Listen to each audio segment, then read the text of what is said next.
آپ کو بھی آپ کی وجہ سے جو ہے نا، آپ بھائیوں کی وجہ سے ہمیں بھی اب شوق پیدا ہو رہا ہے کہ کم از کم اپنی جماعت کو بھی پڑھیں. پہلے اتنا زیادہ نہیں تھا شوق، لیکن اب جو ہے نا آہستہ آہستہ کافی شوق بڑھ رہا ہے. کئی چیزیں جو ہے نا سمجھنے کا موقع مل رہا ہے. میں تو سمجھتا ہوں پہلے بس نام کے ہی احمدی تھے، اب ہمیں سمجھ آ رہی ہے کہ واقعی احمدیت ہے کیا. تو جزاک اللہ آپ سب بھائیوں کا بھی. چلے جی، جزاک اللہ. اللہ تعالیٰ پردہ پوشی رکھے ہماری.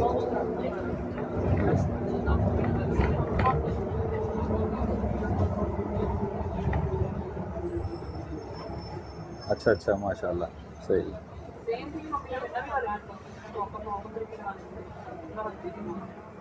زبردست. پہلے میاں صاحب کے ساتھ بیٹھ کے ہم ایسے ہی کبھی سیاسی موضوع پہ کبھی ادھر ادھر بات کر لیتے تھے، لیکن میاں صاحب آہستہ آہستہ جو ہے نا آپ بھائیوں کو ادھر کھینچ لائے ہیں. تو اب میرے جیسے بندے جو ہیں نیچے بیٹھ کے صرف سنتے ہیں، صرف ٹائپنگ کرتے ہیں. تو آپ بھائیوں کے علم سے جو ہے نا استفادہ ہی کرتے ہیں بس. تو کوشش ہوتی ہے زیادہ سے زیادہ سنا جائے.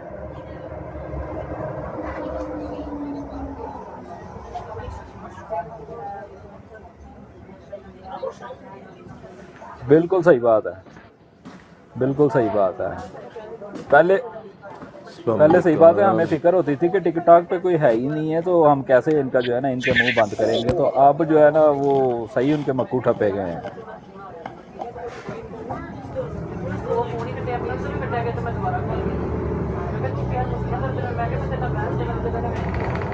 جی میرے شور.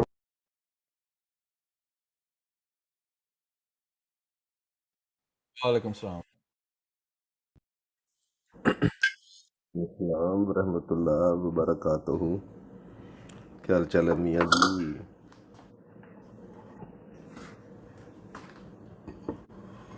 اچھا اچھا. 1.5 گھنٹے کا رکھیں، باقی پھر اس کے اگر ضرورت پڑی تو پھر دیکھ لیں گے.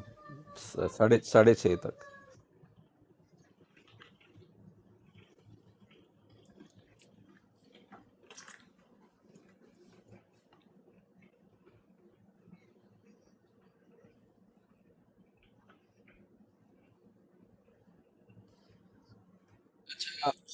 یہ سلسلے میں عرض یہ ہے کہ آپ ریکارڈنگ کیوں الگ سے کر رہے ہیں؟ یہ ریکارڈ ہوتا ہے آپ کے اکاؤنٹ کے اندر آٹومیٹک.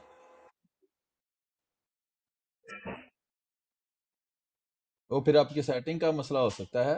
ویسے تو ریکارڈنگ میں ہر روز چڑھاتا ہوں، آپ چیک کریں میرے اکاؤنٹ پہ، یوٹیوب پہ سارا کچھ نظر آ رہا ہوتا ہے. اس میں کوئی آپ کا اس میں سیٹنگ میں چیک کریں پرابلم ہے، میں بھی آپ کو چیک کروا سکتا ہوں کہ اکاؤنٹ میں جو سیو ہوتا ہے نا، چونکہ وہ تو آٹومیٹک ٹک ٹاک کا سرور ریکارڈ کر رہا ہوتا ہے، اس میں تو کوئی چیز نہیں ایسی ہوتی کہ آواز وغیرہ ہر چیز وہ ہوتی ہے. اور یہ مصیبت جو الگ سے ریکارڈ کرنے کی ہے، اس سے بھی بچ سکتے ہیں.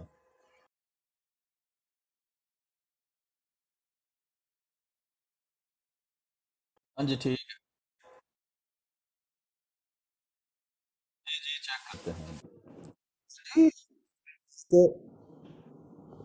اس کے متعلق ابھی بھی وہ امیر صاحب سے مشورہ لے لیں کہ وہ اگر سیٹنگ میں اگر کوئی ابھی بتا دیں تو. اچھا، صحیح صحیح. جی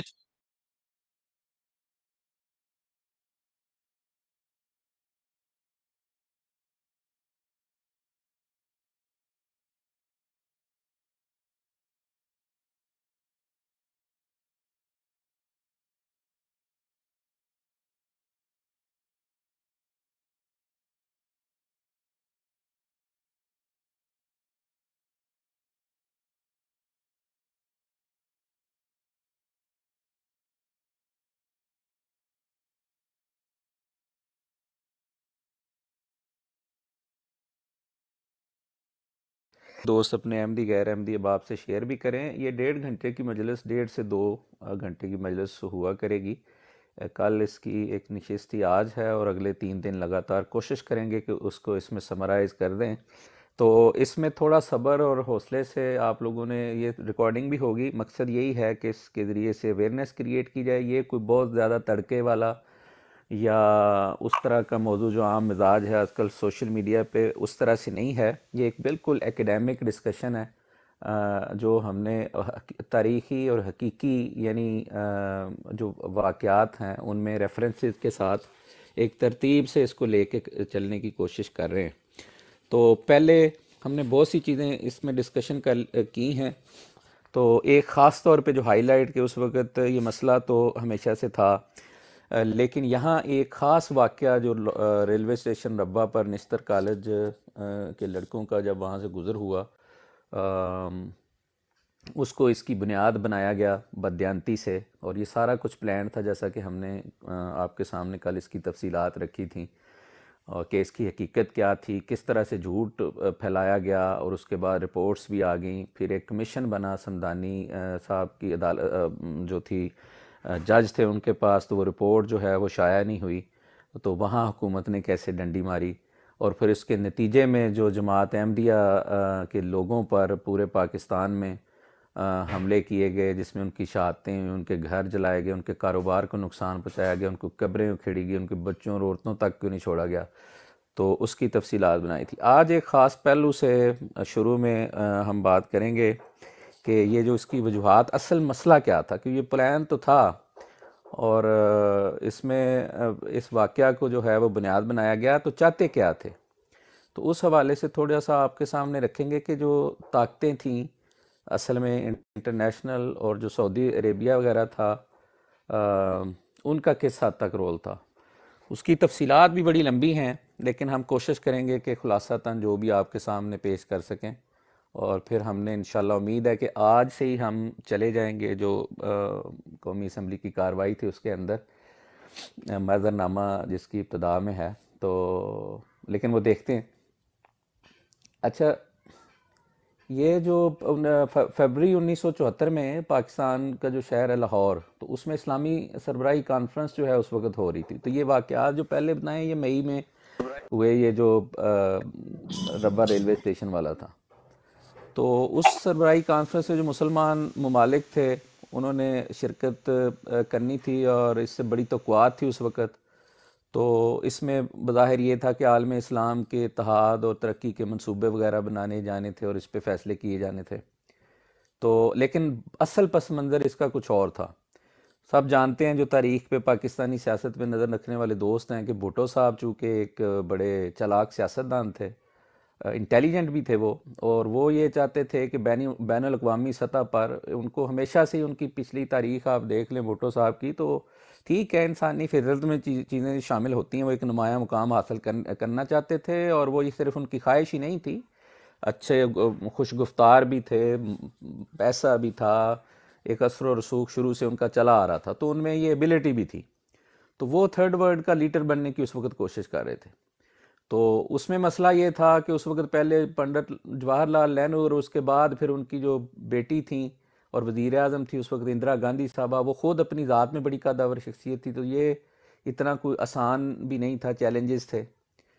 تو پھر بین الاقوامی سطح پر اپنے آپ کو اجاگر کرنے کے لیے اور نمایاں کرنے کے لیے ان کے پاس، بھٹو صاحب کے پاس ایک ہی راستہ. پھر پاکستان کے وزیر اعظم تو بن گئے تھے، پہلے وزیر خارجہ بنے، ایوب خان کو انہوں نے استعمال کیا، پھر اس تاریخ میں چلے نہیں جاتے. اب یہاں یہ ہے کہ اب وہ اس سے اوپر اٹھنا چاہتے تھے، اور عالم اسلام کے ایک لیڈر پہ ہو کے، کیونکہ وہ اسلامی کارڈ آپ کو پتہ ہے شروع سے یہ کھیلا جاتا ہے اور آج تک بھی یہ جاری ہے.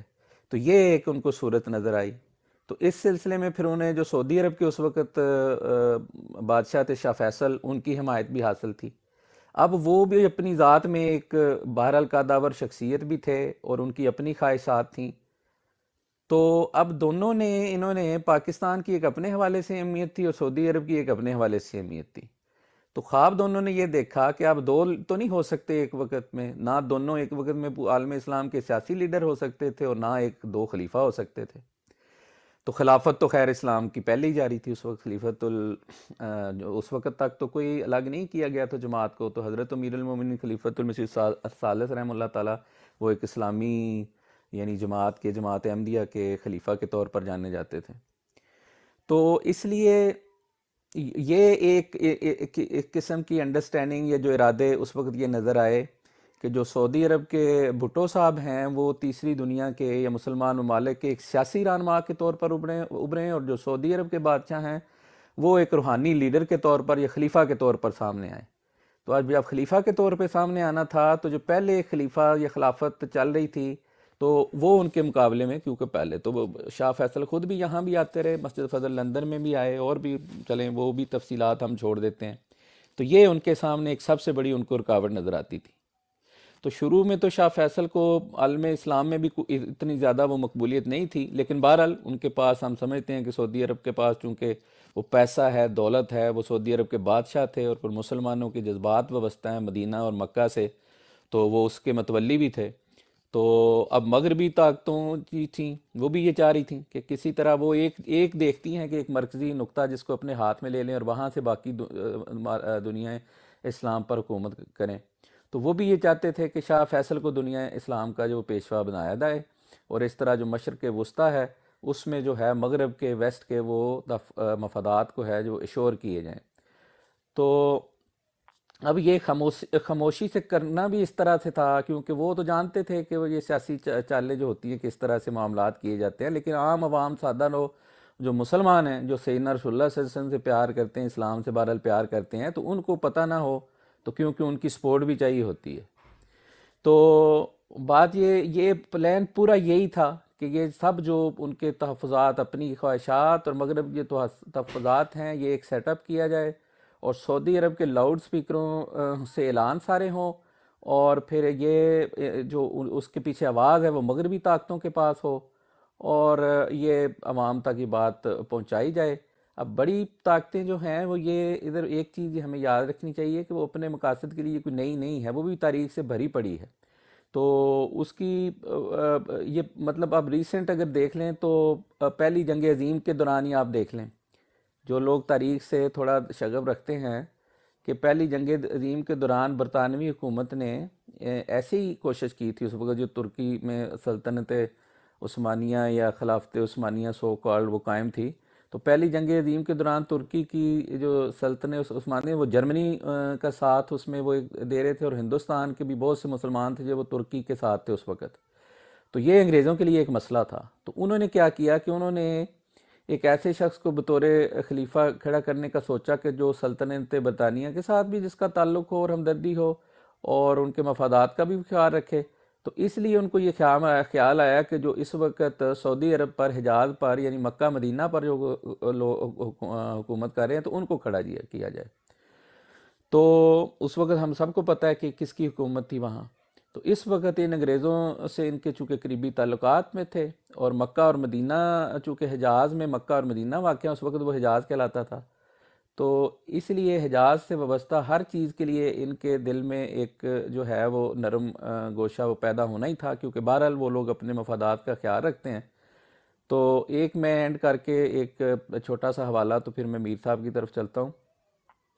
تو ایک انڈیا آفس کے ایک افسر کریو نے 13 اپریل 1915 کو حکام بالا کو جو رپورٹ بھجوائی تھی، اس میں یہ تھا، اس میں سے ایک اقتباس سے چھوٹا سا، کہ میں نہیں سمجھتا کہ استنبول پر قبضہ ہو جانے کے بعد شریف مکہ حسین سے متعلق ہماری پالیسی کی وجہ سے ہمیں کوئی پریشانی ہوگی۔ ہمیں چاہیے کہ ہم اسے ترکی کی غلامی سے نجات دینے کے لیے ہمارے بس میں جو کچھ ہے وہ کریں، لیکن اس سلسلہ میں انتہائی احتیاط کی ضرورت ہے، اور کسی کو پتہ نہ چلے کہ ہم اسے مقامات خلافت پر بٹھانا چاہتے ہیں۔ ہندوستان میں آج کل پان اسلامزم جو تحریک چلی ہوئی ہے، اس کا منبع اور مرکز استنبول ہے۔ یہاں کے اسلام پسند عناصر اس بات کو قطعی پسند نہیں کریں گے کہ خلافت عثمانیوں کے ہاتھ سے نکل جائے، لیکن شریف مکہ یا کوئی اور عرب سنی لیڈر اپنے آپ کو عثمانیوں سے آزاد کرا کے خلافت جیسے متبرک عنوان کو حاصل کر لے تو مسلمان رائے عامہ اور ہندوستانی مسلمانوں کے لیے بھی ان کا ساتھ دینے کے سوا اور کوئی چارہ نہیں ہوگا۔ لیکن اس کے باوجود میرا یہ خیال ہے کہ آئندہ مسئلہ خلافت کی بنا پر مسلمانوں میں پھوٹ پڑ سکتی ہے۔ در حقیقت دیکھا جائے تو اس پھوٹ میں ہمارا سراسر فائدہ ہی فائدہ ہے۔ بحوالہ تحریک خلافت، تحریر ڈاکٹر میم کمال اوکے، باسفو یونیورسٹی استنبول، اور اس کا ترجمہ ڈاکٹر نثار احمد صاحب نے کیا ہے، ڈاکٹر نثار احمد اسرار نے۔ جی میر صاحب۔ اور جو اسلام کے خلاف جو عقائد مسلمانوں میں پائے جاتے ہیں، یا جو ہدایت کے خلاف دنیا میں عقائد پائے جاتے ہیں، لوگوں کو اس کے بارے میں آگاہی دیں۔ اور 1974 کی جو کارروائی ہے، اس میں احمدی مسلمانوں کے بارے میں ایسا کام کیا گیا کہ یہ مین سٹریم سے الگ ہو جائیں۔ اور آہستہ آہستہ پھر لوگوں، کیونکہ یہ دلائل کے ذریعے اور جو جائز طریقے ہیں ان کے ذریعے یہ احمدی مسلمانوں کو روکنے میں ناکام ہو چکے تھے، تو پھر انہوں نے اپنی اکثریت کا جو ایک نشہ ہوتا ہے اس کو استعمال کر کے احمدی مسلمانوں کے خلاف ایسے ناجائز ہتھ کنڈے استعمال، پہلے بھی ناجائز ہتھ کنڈے استعمال کرتے تھے، لیکن اس دفعہ میرا خیال ہے کہ جو یہ نئی دنیا کی تہذیب میں سب سے پہلی دفعہ احمدی مسلمانوں کے خلاف یہ حکومتی سطح پر ایک ایسا کام کیا گیا جس سے اس کے جو بنیادی انسانی حقوق ہیں وہی چھیننے کی کوشش کی گئی۔ تو یہ ہماری کوشش ہے انشاءاللہ، جس طرح ہم پہلے بھی مختلف پروگرام کرتے رہتے ہیں اور مختلف معلومات آپ کے سامنے شیئر کرتے رہتے ہیں، اب بھی ہم آپ کے سامنے اسی طرح معلومات شیئر کریں گے۔ راجہ صاحب نے اس 1974 میں ہونے والا جو ایک ظلم ہے اس کے بارے میں کچھ رہنمائی ہم نے پچھلے پروگرام میں بھی کی تھی، اس پروگرام میں بھی کچھ روشنی ڈالی ہے کہ اصل میں یہ پروگرام کرنے کا، یہ 1974 میں جو ایک کارروائی حکومت پاکستان نے کی ہے اس کا مقصد کیا تھا، اس کا پس منظر کیا تھا، اس کے بارے میں جو رہنمائی کی گئی ہے، اچھا جی، جو رہنمائی کی گئی ہے اس میں بات جو ہے وہ بالکل واضح ہے، ہم نے اس کا کچھ نہ کچھ بیک گراؤنڈ جو ہے وہ بیان کر دیا ہے، اور امید ہے کہ مزید آنے والے وقت میں ہم اس پر جو روشنی ڈالیں گے اس سے آپ مزید معلومات حاصل کریں گے۔ پچھلی دفعہ بھی میں نے ایک عرض کی تھی، میں دوبارہ وہ کر دیتا ہوں کہ ہم 100% معلومات یہاں ان چھوٹے چھوٹے پروگراموں میں نہیں دے سکتے، کیونکہ یہ ایک بہت زیادہ معلومات ہیں جو ان چھوٹے چھوٹے پروگرامز میں ساری کی ساری آپ کے ساتھ شیئر نہیں کی جا سکتی۔ 3000 صفحوں کی کارروائی شائع ہوئی ہے، کانٹ چھانٹ اگر انہوں نے کی ہے، جو بھی اللہ تعالیٰ بہتر جانتا ہے، جو وہاں سے معلوم ہوتا ہے کہ اس میں کوئی نہ کوئی مسائل موجود ہیں، وہ اس کی ویڈیو اور آڈیو ریکارڈنگ بھی کی گئی ہے، اور ہم حکومت پاکستان سے یہ مطالبہ کرتے ہیں کہ وہ اس کو بھی شائع کرے تاکہ دنیا دیکھ لے کہ کیا یہ جو چھپی ہوئی کارروائی ہے اس میں کوئی خرابی ہے یا نہیں۔ ہم پہلے ہی بتا چکے ہیں کہ محضر نامہ اور محضر نامہ کے ضمیمہ جات جو الگ سے جماعت احمدیہ نے شائع کیے ہیں اس کو کارروائی کا حصہ نہیں بنایا گیا، وہ خود سے ایک تحریف ہے، ایک بددیانتی اور ایک دھوکے بازی ہے کہ جماعت احمدیہ کا موقف مکمل طور پر اس میں سے نکال دیا گیا ہے جو کارروائی شروع ہونے سے پہلے وہاں پیش کیا گیا تھا۔ اب آپ سے درخواست ہے، وہ احمدی ہوں، غیر احمدی ہوں، غیر مسلم ہوں، کوئی بھی انسان ہو جو اس معاملہ میں تحقیق کر کے کسی صحیح نتیجہ تک پہنچنا چاہتا ہے، کہ وہ ہمارے ان پروگراموں کے علاوہ بھی معلومات اکٹھی کرے۔ اس کا سورس ہے، وہ کارروائی چھپی ہوئی موجود ہے، انگریزی زبان میں آپ پڑھنا چاہیں انگریزی زبان میں موجود ہے، اردو زبان میں پڑھنا چاہیں تو اردو زبان میں بھی یہ موجود ہے۔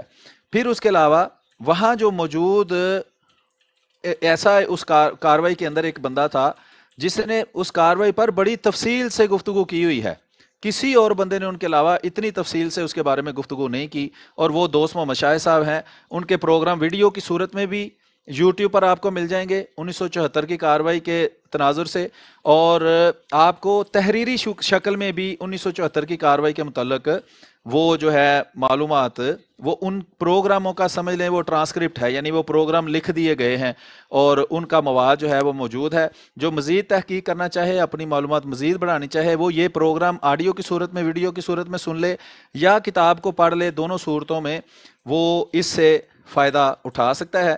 اس کے علاوہ کارروائی جو ہے 3000 صفحات پر مشتمل وہ کارروائی ہے، جب وہ کارروائی آپ پڑھیں گے تو خود فرسٹ ہینڈ معلومات آپ کو ملیں گی، سنی سنائی باتوں پر جب تک آپ یقین کرتے رہیں گے۔ اگر آپ اس قابل ہیں کہ آپ کتاب پڑھ سکیں انگریزی میں یا اردو میں تو اس کو ضرور پڑھیں، جس حد تک بھی آپ کو اس کو پڑھ سکیں یا کم از کم اس کے نوٹس پڑھ لیں، اس سے آپ کو فائدہ ہوگا۔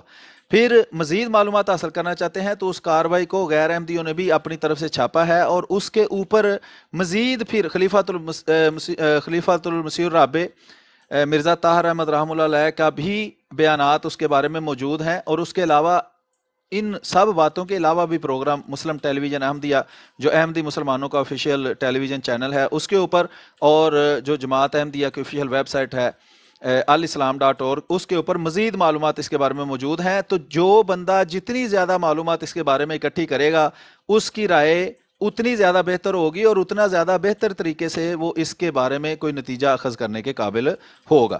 تو یہ ساری گزارشات ہیں، اس کو ضرور یاد رکھیں اور ان پروگرامز کو شیئر کریں، اور ان چیزوں کو بھی شیئر کریں جو مختلف مثلاً اگر 74 کی کارروائی فرض کریں دوست محمد شاہ صاحب نے جو اس پر کیا ہوا ہے تبصرہ، اس کو اگر آپ پوری کاروائی بھی اپنے چینل پر چڑھائیں، یوٹیوب وغیرہ پر، فیس بک پر اس کو شیئر کریں. تو یہ شیئرنگ بھی ایک طرح کی آپ کی خدمت ہے کہ آپ خود جو اگر معلومات نہیں رکھتے تو جس کے پاس معلومات تھیں اس نے جو اس پر بہترین تبصرہ کیا ہے اس کو ہر طرف پھیلائیں. اگر آپ اس کے چھوٹے کلپ بنا کر اگر ٹک ٹاک پر چڑھاتے ہیں یا فیس بک پر یا واٹس ایپ پر شیئر کرتے ہیں تو یہ بھی ایک خدمت ہے. صرف ٹک ٹاک کی ویڈیو دیکھ کر، پروگرام دیکھ کر اور جا کر سو جانا، اس سے زیادہ فائدہ ہونے والا نہیں ہے. آپ کی اپنی معلومات میں تو ہو سکتا ہے سننے کی وجہ سے اضافہ ہو جائے، لیکن جو شیئر نہیں کرتے وہ بھی ایک طرح سے یعنی کہ اس خدمت کو اور زیادہ بہتر کر سکتے ہیں اگر وہ اس کو شیئر کریں. کسی بھی لحاظ سے آپ اس میں کسی طرح کی خدمت کر سکتے ہیں تو وہ ضرور کریں. جتنی زیادہ آپ چیزیں شیئر کریں گے اتنے زیادہ معلومات لوگوں تک پہنچیں گی. میں نے کئی احمدی بھائیوں کو دیکھا ہے کہ وہ ابھی بھی کہہ رہے تھے کہ کاش وہ کاروائی شائع کر دیں. ان کو یہ پتہ ہی نہیں کہ کاروائی شائع ہو چکی ہے. اور کئی جو ہیں ان کو مطالعے کا اتنا شوق نہیں ہوتا، کتاب پڑھنے کا شوق نہیں ہوتا، تو وہ کاروائی نہیں پڑھی ہوئی. تو اس لیے اگر کوئی مخالف جو ہے اس کے بارے میں کوئی صریح غلط بیانی کرتا ہے تو اس کی وہ جو ہے اس کو وہ آئیڈینٹیفائی کرنے میں کامیاب نہیں ہوتا. تو اس لیے ہم تو جو بتائیں گے وہ بتائیں گے، لیکن میں نے عرض کیا ہے کہ ہم فرض کریں 2 گھنٹے بھی روز پروگرام کریں، 10 دن بھی اس کو کریں، تو وہ ساری معلومات ہم آپ کو نہیں دے سکتے. ہم اس میں سے کچھ نہ کچھ آپ کے سامنے باتیں پیش کر سکتے ہیں، لیکن بہترین حال اس کا یہی ہے کہ آپ اپنے طور پر زیادہ سے زیادہ اپنی معلومات بڑھانے کی کوشش کریں، اور آپ بھی جو معلومات حاصل کریں ان کو جس طرح بھی آپ چاہیں اچھے طریقے سے لوگوں کے سامنے پیش کریں اور اس کو شیئر کریں. ابھی جو راجہ بھائی نے کچھ معلومات دی ہے تو اس میں یہ جو طاقتیں ہیں جن کو مسلمان ممالک ہیں جو کہتے ہیں جی وہ 50 سے زیادہ ممالک ہیں اور 2.5 ارب مسلمان ہیں، تو یہ اصل میں تنزل کا جب شکار ہوئے ہیں تو یہ مغربی طاقتوں کے ہاتھوں میں کھیلنے لگ گئے ہیں. یہ جو شاہ فیصل کی بات ہو رہی تھی وہ ابن سعود کی نسل سے ہے جو سعودی عرب کا خاندان ہے. تو اس میں اس کی تاریخ مختصر سی اگر بتائی جائے تو آپ کو اندازہ ہو جائے گا کہ کس طرح عالم اسلام کو کنٹرول کرنے کے لیے ان وہابیوں کو جو کہ سعودی عرب میں پائے جاتے ہیں استعمال کیا جاتا رہا ہے، جاتا ہے اور جاتا رہے گا جب تک اللہ تعالیٰ چاہے گا. جب اللہ تعالیٰ اس حالات کو بدلنا چاہے گا تو پھر اس کو بدل دے گا. لیکن مختصراً میں عرض کر دوں کہ جنگ عظیم کے دوران ایک بیلفور ڈیکلیریشن ہوتا ہے جو خفیہ معاہدہ ہوتا ہے برطانیہ اور یہودیوں کے درمیان، اسرائیل کی جو ہے نا ملک وہ بنانے کے لیے فلسطین کی زمین پر. تو سلطنت عثمانیہ جو تھی، ان عثمانیوں کا ترکوں کی جو سلطنت تھی اس کے اندر یہ سارے علاقے تھے جو عرب ہیں جیسے سعودی عرب وغیرہ اور یہ جو دوسرے عرب علاقے ہیں جہاں اب آج کل یہ UAE وغیرہ ہے یا یہ سارے علاقے یہ سلطنت عثمانیہ کے تحت تھے. اور ان کے ساتھ برطانیہ نے معاہدہ کیا تھا کہ اگر تم ہماری مدد کرو اس کے خلاف تو ہم آزادی کے بعد یہ سارے علاقے آپ کو دے دیں گے. تو فلسطین کے ساتھ بھی یہ وعدہ تھا کہ اگر یہ جیت جاتے ہیں ان سے، سلطنت عثمانیہ سے یہ آزاد کروا لیتے ہیں اور عرب ان کی مدد کرتے ہیں تو یہ علاقے ان کو واپس کر دیے جائیں گے، کسی پر قبضہ نہیں کیا جائے گا. لیکن خفیہ طور پر جب یہودیوں سے یہ معاہدہ کر لیا گیا بیلفور ڈکلیریشن، تو جو شریف مکہ تھا اس کو پتہ چل گیا، وہ اس وقت سنی تھا کہ یہ فلسطین کی زمین یہودیوں کو دینے کے لیے خفیہ معاہدہ کر رہے ہیں. اس نے برطانیہ کی مدد کرنے سے انکار کر دیا کہ ہم فلسطین کی زمین عربوں کی بجائے اگر تم یہودیوں کو دینا چاہو تو ہم تمہارا ساتھ نہیں دیں گے. لیکن یہ ابن سعود جو تھے، اس کا خاندان جو تھا، اس نے غداری کرتے ہوئے ان کو یہ آفر کی کہ اگر یہ تمہاری مدد نہیں کرتا تو ہم تمہاری مدد کرنے کے لیے تیار ہیں، بے شک تم فلسطین کی زمین پر اسرائیل بناؤ، جو مرضی کرو، ہمیں کوئی پرواہ نہیں، بس یہ والا علاقہ ہمیں دے دو تو ہم تمہیں مائی باپ سمجھیں گے. تو ان کو یہی اسی طرح کا کوئی نہ کوئی غدار چاہیے ہوتا ہے. تو ان غداروں نے برطانیہ کے کہنے پر پھر اس شریف مکہ جو سنی تھا اس کے خلاف بھی جو ہے وہ ظاہری بات ہے وہ ان کو اسلحہ اور مدد وغیرہ دیتے تھے، اور انہوں نے یہ جو تھے وہ پہلے ہی لڑ رہے تھے، چھوٹے موٹے علاقے پہلے ہی جو ہے وہاں انہوں نے فساد وغیرہ کیا ہوا تھا، تو ان کی مدد انہوں نے کی ہے. اور اس کے بعد آج کی صورت میں آج کے دن جو آپ یہ سعودی عرب دیکھتے ہیں، یہ علاقہ اس وقت انگریزوں کی مدد سے انہیں حاصل ہوا تھا. اور اس کے بعد یہ فلسطین جو کہ آپ سارے جانتے ہیں کہ 1947 میں یہ سارے معاملات ہوئے اور یہ علاقہ جو ہے وہ ان کو دے دیا گیا. اب چونکہ یہ علاقہ جو سعودی عرب کہلاتا ہے یہ دیا ہی ویسٹ نے ہے ان کو، اور اس شرط پر دیا ہے کہ یہودیوں کی یہاں آبادکاری ہوگی اور سنیوں کے خلاف سلطنت عثمانیہ کی مخالفت میں مدد کے طور پر ان کو یہ علاقہ دیا گیا ہے، اور ان کا مقصد بھی یہی تھا، چونکہ مکہ اور مدینہ وہاں ہے اور ساری دنیا کے مسلمان جو ہیں اس کو اپنے مرکز کے طور پر سمجھتے ہیں، تو یہاں جب ہمارے غداروں کا اور پٹھوؤں کا جب قبضہ ہو جائے گا تو پھر ان کو آسانی سے ہم استعمال کر سکیں گے۔ آپ دیکھ سکتے ہیں کہ زیادہ وہابیت جو ہے وہ اسی علاقے میں ہے۔ اس کی وجہ یہ ہے کہ وہ کہتے ہیں جی عوام بادشاہ کے مذہب پر ہوتی ہے، تو اس لیے بعد میں جو سن 1974 کے اندر راجہ صاحب جیسے کہ بتا رہے تھے کہ انہوں نے چاہا کہ یہاں اس جو ہم نے اپنا ایک جہاں پٹھو بٹھایا ہوا ہے بادشاہ جو کہ مسلمان قوم سے غداری کی وجہ سے ان کو یہ حکومت ملی ہے، تو اس غداری کو بعد میں ظاہری بات ہے انہوں نے اپنے مفادات کے لیے استعمال بھی کرنا تھا، تو اس کو وہ خلیفہ اس کی سلطنت عثمانیہ جو کہ مطلب ایک خلیفہ کی طرح تھا یا ایک مرکز کی طرح تھا، ایک بڑی طاقت تھی مسلمانوں کے پاس، اس کو ختم کر کے اب یہ اس کو اپنے پٹھو کو ایک خلیفہ کے طور پر پیش کرنا چاہتے تھے تاکہ اس کو استعمال کر کے یہ سارے مسلمان ممالک کو کنٹرول کر سکیں۔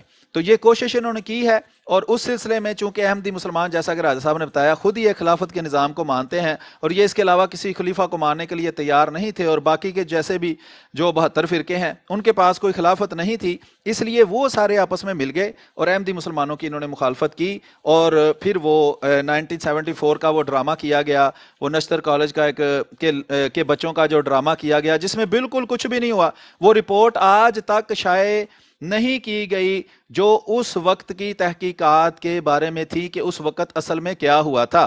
انہوں آج بھی آپ دیکھیں تو مختلف جگہ بیٹھ کر یہ جھوٹ بول رہے ہوتے ہیں کہ وہاں کسی کی ٹانگیں کٹ گئیں، کوئی اندھا ہو گیا، کسی کی گردن کاٹ دی گئی، کسی کا سر پھاڑ دیا گیا، کوئی پاگل ہو گیا، کوئی معذور ہو گیا، وہ تو یونیورسٹیوں کے اسٹوڈنٹ تھے، ہاکی کے بڑے پلیئر تھے، ایک کی ٹانگ توڑ دی تو وہ ہاکی نہیں کھیل سکتا تھا۔ یہ سب جھوٹے افسانے ہیں، کوئی حقیقت نہیں۔ بھائی جھوٹ بولنے کے لیے کیا ہے، جو مرضی جھوٹ گاڑ کے بول دو۔ افسانہ نگار جو ہے وہ افسانہ بناتا ہے، اور اس طرح کے افسانے انہوں نے جو ہے وہ پھیلائے ہوئے ہیں۔ جس بندے نے اس پر تحقیق کی تھی اس کی تحقیق کو جس طرح انہوں نے اسمبلی کی کارروائی کو اتنے سال چھپا کر رکھا ہے، اس تحقیق کو آج تک انہوں نے شائع نہیں کیا۔ اگر یہ واقعی سچے تھے تو جیسے منیر انکوائری رپورٹ کو انہوں نے شائع کر دیا تھا، ایسے ہی اس تحقیق کو جو اس ربوا اسٹیشن کا ایک واقعہ انہوں نے گھڑا ہوا ہے اس کے بارے میں جو یہ بات کرتے تھے، تو ان کو چاہیے تھا کہ وہ تحقیق بھی شائع کریں تاکہ عوام جو ہے وہ درست معاملات جو ہے اس کو جان کر اور پھر درست فیصلہ کرے۔ چونکہ ان کا کام ہی جھوٹ پر چلتا ہے تو اس لیے اس جھوٹ کو پھیلانے کے لیے انہوں نے اس کارروائی کو آج تک چھپایا ہوا ہے۔ لیکن اگر عام عقل بھی کوئی بندہ استعمال کرتا ہے تو وہ یہ سمجھ سکتا ہے کہ کارروائی کو کیوں چھپایا گیا ہے۔ اچھا یہ جھوٹ بول دیتے ہیں جی آپ کی جان مال عزت کی حفاظت کے لیے کارروائی کو چھپایا گیا ہے۔ بھئی وہ جان مال عزت جو آپ اس 74 کی کارروائی سے پہلے ہی لوٹ رہے تھے، احمدی مسلمان شہید ہو رہے تھے، ان کے جو اموال ہیں وہ لوٹے جا رہے تھے، ان کے گھروں کو آگیں لگائی جا رہی تھیں، ہر کسی قسم کی جان مال عزت ان کی محفوظ نہیں تھی، وہی لوگ ہمیں کہتے ہیں جی ہم آپ کی عزت کی حفاظت کرنا چاہتے ہیں۔ یہ ایک بالکل صریح جھوٹ ہے، یہ لٹیرے ہیں، جھوٹ بول کر عوام کو گمراہ کر کے اور ان کے جذبات سے کھیل کر ان کو یہ جو معاشرے کے اندر دوسرے جو لٹیرے قسم کی ذہنیت رکھنے والے عناصر ہوتے ہیں وہ ان کی ملا حضرات کی باتوں کے پیچھے لگ کر تو اس طرح کے کارروائی کرنا جو ہے ان کے لیے کوئی ایسا مشکل کام نہیں ہوتا۔ تو جان مال عزت کی حفاظت کرنا حکومت کی ذمہ داری ہوتی ہے۔ یہ عمرانی معاہدے کے تحت جب جو بھی انسان کسی ملک کے اندر رہتا ہے اس کی جان مال عزت کی حفاظت کرنا ہر حال میں اس حکومت کی ذمہ داری ہے۔ یہ طریقہ کار اس کا نہیں ہوتا کہ آپ اس کے بنیادی انسانی حقوق چھین کر بعد میں کہیں جی ہم نے آپ کی جان مال عزت کی حفاظت کر لی ہے۔ اس کی انسانی حقوق چھین کر جان مال عزت کی حفاظت نہیں ہوتی۔ یہ ایک ڈرامہ ہے، اپنے دل کو اگر بہلانے کے لیے یہ اس طرح کے جھوٹوں پر اعتبار کرنا چاہتے ہیں تو کرتے رہیں، ورنہ کوئی باشعور بندہ اس طرح کے جھوٹوں پر اعتبار کرنے کے لیے تیار نہیں ہے۔ میرا خیال ہے کارروائی کو بھی جو اصل کارروائی ہے اس کی طرف بڑھنا چاہیے، تو پھر مزید اس پر بات کرتے ہیں۔ جی راجہ صاحب۔ ہاں جی، وہ اصل میں اس طرف ہم جائیں گے، آج اس کو ٹچ ضرور کریں گے۔ اس میں یہ جو ہے موضوع، چونکہ آپ بھی سمجھتے ہیں کہ یہ بھی ایک اصل میں چونکہ جو پروپوگیشن تھی، جو وجہ تھی اس کی، وہ یہ ہمارے غیر جہاں ابھی بھی کچھ میں کامنٹس پڑھ رہا ہوں تو یہ لوگ جذباتی ہوتے ہیں، ہوتا ہے یہ طریقہ یہ او جی 74 میں آپ کو کافر قرار دے دی، اس کے کچھ حقائق پتہ نہیں ہوتے کہ وہ اسمبلی کون تھی، وہ اس کی مجاز تھی کہ نہیں، وہ لوگوں کے اپنے کردار کیا تھے اور اصل میں اندر واقعات کیا ہوئے ہیں، اس کا پس منظر کیا ہے۔ تو اس میں جو سب سے بڑی سازش تھی جو یہ سارے 74 والے فیصلے کا موجب بنی ہے، تو میں یہ چاہ رہا تھا کہ اس پہ بھی تھوڑی سی گفتگو ہو اور ان کے سامنے جو ہیں وہ معاملات جو ہیں وہ رکھے جائیں. تو اس کا کافی حد تک ہم نے خلاصہ دے دیا ہے. چند میں ابھی مجھے 4-5 منٹ 3-4 منٹ تھوڑا اور اس کو میں کوشش کرتا ہوں کہ تھوڑا سا مزید اس کا کچھ حوالوں کے ساتھ پس منظر دے دیں، اور غیر جماعت دوستوں کو خاص طور پہ چونکہ ان کی اویئرنیس کے لیے ہم کر رہے ہیں تو آپ کو بتا یہ رہے ہیں کہ یہ واقعہ جو ریلوے اسٹیشن والا ہے یہ بھی جھوٹا موٹا جواز بنایا گیا. یہ مئی میں جا کے ہوا اور مئی اور جون کے واقعات ہم نے آپ کے سامنے رکھے تھے. اب ہم اسلامی سربراہی کانفرنس جو اصل میں پلان تھا جو اس کا پہلے ہو رہا تھا، وجہ کیا تھی وہ بتانے کی کوشش کر رہے ہیں کہ ذوالفقار علی بھٹو کو اور شاہ فیصل کو اٹھانا تھا اوپر. دو ہی رستے تھے، ایک سیاسی بندہ تھا اس کو سیاسی رہنما مسلمان ملکوں کا بنایا جائے اور تھرڈ ورلڈ کنٹریز کا، اور دوسرے کو خلیفہ بنایا جائے. تو اب جب یہ کام کرنا تھا تو ایک جو پہلے اسلام میں خلافت چل رہی تھی جو جماعت احمدیہ کی خلافت تھی، تو اس کے ہوتے ہوئے یہ کر نہیں سکتے تھے. اور وہ اس کی اور بھی وجہ تھی، وہ کئی حوالوں سے جماعت احمدیہ سے خائف تھے، سیاسی اور روحانی دونوں حوالوں سے. تو اب ان کو سائیڈ پہ کرنا تھا اور اس کے لیے دنیا کی نظر میں بھی کوئی دھول جھونکنی تھی. تو اس کا یہ راستہ ایک بددیانتی سے یہ اختیار کیا گیا کہ ایک جھوٹا واقعہ گڑھا گیا اور اس کے بعد آگے اسمبلی میں. تو میں بس وہ کچھ گزارشات میر صاحب رکھ دیتا ہوں تھوڑی سی اور، تو پھر میں آپ سے اس کے بعد اسمبلی کی خصوصی کمیٹی پہ کل خلاصہ بیان کیا تھا، تو پھر میں آپ سے اس کا پوچھتا ہوں اور پھر کیسے وہ میزر نامہ سے ہم آج اس کا تھوڑا سا آغاز کر دیں گے، اور اگلے پھر 1-2 پروگرام ہم جو اندر کی کاروائی ہے اس پہ بھی وہ جاری رکھتے ہیں. ٹھیک ہے جی جی بالکل. اچھا، ابھی دیکھیں کہ یہ جو پہلے آپ کے ساتھ ہم نے گزارشات رکھی تو اس میں اس وقت آپ پھر شروع کے اوائل میں چلے جاتے ہیں، جنوری فروری مارچ 1974 میں. تو جماعت احمدیہ کے خلاف تو ہمیشہ پروپوگیشن جاری تھی اور نفرتیں جو ہیں پھیلائی جاتی تھی. اور ایک یہ بڑا الزام لگایا جاتا تھا کہ جماعت احمدیہ کی خلافت کو اور جماعت احمدیہ کو جو برطانوی استعمار نے اپنے مقاصد کے لیے کھڑا کیا. اس کی کچھ حقیقتوں کا ہمارے عام غیر احمدی دوستوں کو کچھ پتہ نہیں ہوتا، صرف سن لیتے ہیں بات. چلے باقی معاملات تو چھوڑیں، اس اسپیسیفک معاملے میں اب آپ کے سامنے ہم رکھ رہے ہیں کہ اس کے حقائق یہاں بھی کیا تھے.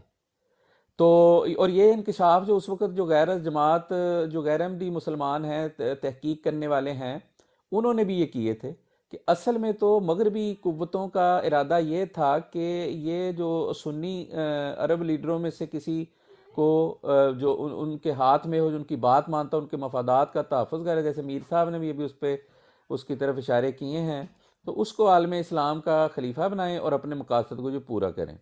تو اب جیسا کہ ہم بات کر رہے ہیں کہ ایک وقت میں 2 خلیفہ تو ہو نہیں سکتے، تو جماعت احمدیہ کے اللہ فضل سے خلافت قائم تھی. تو یہ کسی کو بھی برداشت نہیں تھا جو شاہ فیصل کو عالم اسلام کا خلیفہ بنانا چاہتے تھے اور اپنے مقاصد نہ ان کو تھا. اس کے علاوہ یہ مسئلہ اس طرح سے بھی تھا کہ مختلف ممالک میں مختلف فقہی گروہوں کی پیروی کرنے والے جو مسلمان تھے وہ اکثریت میں تھے. اب مثلا سعودی عرب کے بادشاہ جو وہابی تھے اور وہاں کی اکثریت بھی وہابی ہے. انڈونیشیا جو سب سے بڑا اسلامی ملک تعداد کے لحاظ سے وہ امام شافعی کو فالو کرنے والے ہیں. تو جو افریقہ ہے وہاں کے جو اکثر مسلمان ہیں وہ مالکی ہیں، امام مالک رحمۃ اللہ تعالیٰ کو فالو کرتے ہیں. تو اسی طرح کئی جو دوسرے مسلمان ہیں وہ امام ابو حنیفہ رحمۃ اللہ علیہ کو، جہاں مثلا مثال کے طور پہ ہمارے ملکوں میں بھی یہی صورتحال ہے. تو اس لیے اس بات کا امکان تھا کہ دوسرے مسلک سے جو تعلق رکھنے والے علماء ہیں وہ سعودی حکمرانوں سے رشوت لیتے ہوئے اور ان کی قیادت کو قبول کرتے ہوئے ہچکچائیں. لیکن اگر یہ مدد جو ہے وہ مدارس اور مساجد کے نام پر اگر دی جاتی تو یہ پھر ظاہر تھا کہ اس کا رد عمل کم ہونا تھا، اور اس امداد کو جماعت احمدیہ کی مخالفت کے ساتھ مشروط کر دیا جانا تو وہ تو پھر سونے پہ سہاگا. تو اس طرح وہ دوسرے ممالک بھی اس کے لیے علماء کو جو پیشکش قبول کرنے میں کوئی عذر نہ ہوتا. تو کیونکہ جماعت کی وہ تو پہلی جماعت کی مخالفت وہاں تھی اور یہ معاملات جو ہیں وہ ہم کے سامنے ہی ہیں. تو اس طریقہ سے پھر انہوں نے یہ سمجھا کہ دنیا بھر کے جو مسلمان ہیں وہ سعودی عرب کے اثر کے نیچے آ جاتے اور پھر اس کے نتیجے میں کوئی خاص جو ہے رد عمل بھی پیدا نہ ہوتا. تو اب جو لاہور میں اسلامی سربراہی کانفرنس جس کی بات کر رہے ہیں وہ اس وقت نزدیک آ رہی تھی، اور یہ اطلاعات جماعت کو بھی چونکہ مل رہی تھیں کہ اس کانفرنس سے جماعت احمدیہ کے خلاف باقاعدہ، اور یہ میں پہلے شروع کی بات کر رہا ہوں، اس وقت یہ واقعہ نہیں ہوا تھا جو مئی کا ریلوے اسٹیشن والا، کہ اس میں پھر اس وقت جو جماعت احمدیہ سے صاحبزادہ مرزا طاہر احمد صاحب، انہوں نے وزیر خارجہ پاکستان عزیز احمد صاحب کو ان سے ملے، ان کو اپنی خدشات جو ہیں وہ بتائے، لیکن جو وزیر صاحب ہیں انہوں نے اس سے اتفاق نہیں کیا اور یہ کہا کہ اس کا کوئی امکان نہیں ہے، اس موقع کو جماعت احمدیہ کے خلاف مہم چلانے کے لیے استعمال نہیں ہونے دیں گے، اور اس موقع پر مذہبی پراپیگنڈا پر سختی سے پابندی وغیرہ ہوگی، اور اس نازک موقع پر کوئی سیاسی ایسی شعبدہ بازی نہیں کی جائے گی جو جن خدشات کا انہوں نے کہا کہ صاحب کو آپ اظہار کریں۔ اس کے بعد صاحبزادہ مرزا طاہر احمد صاحب جو ہیں بھٹو صاحب سے ان کی ملاقات ہوئی، کیونکہ وہ ایک تعلق بھی تھا، تو انہوں نے بھٹو صاحب کے سامنے بھی سیدھی یہ بات رکھی، اور انہوں نے بتایا کہ یہ ہمارے خدشات ہیں، تو بھٹو صاحب نے بھی یقین دلایا کہ جماعت احمدیہ کے خلاف کسی قسم کا وہ پراپیگنڈا نہیں ہوگا، لیکن بہرحال اس قسم کے شواہد آ رہے تھے کہ جس سے یہ بات جو ناقابل تردید ثبوت بھی سامنے آ رہے تھے، اور وہ پمفلٹ بھی مل چکے تھے جنہیں جماعت اسلامی نے بھی چھپایا تھا، اور انہیں اس موقع پر جو مندوبین میں وسیع پیمانے پر تقسیم کرانے کا بھی وہ جو پروگرام تھا۔ تو ان ارادوں کو جو ہے چونکہ مکمل طور پر خفیہ کوئی خاص کوشش نہیں کی جا رہی تھی، تو جماعت کے مخالف جو جریدے ہیں، اخبارات، رسائل وغیرہ ہیں، وہ میں ایک دو اب حوالے پڑھوں گا آپ کے سامنے کہ شاہ فیصل کو خلیفہ بنانے کا جو پروپیگنڈا کر رہے تھے، تو اس کے لیے یہ بھی ایک ظاہر ہے ایک ذرائع ابلاغ ایک بہترین ذریعہ ہوتا ہے۔ تو اس میں ایک چٹان کا میں آپ کے سامنے پڑھتا ہوں، وہ لکھتے ہیں کہ یوگینڈا کے مرد آہن عیدی امین مبارکباد کے مستحق ہیں، جو لاہور میں منعقد ہونے والی اسلامی ملکوں کی سربراہ کانفرنس میں یہ تجویز پیش کرنے والے ہیں کہ شاہ فیصل کو عالم اسلام کا لیڈر تسلیم کیا جائے۔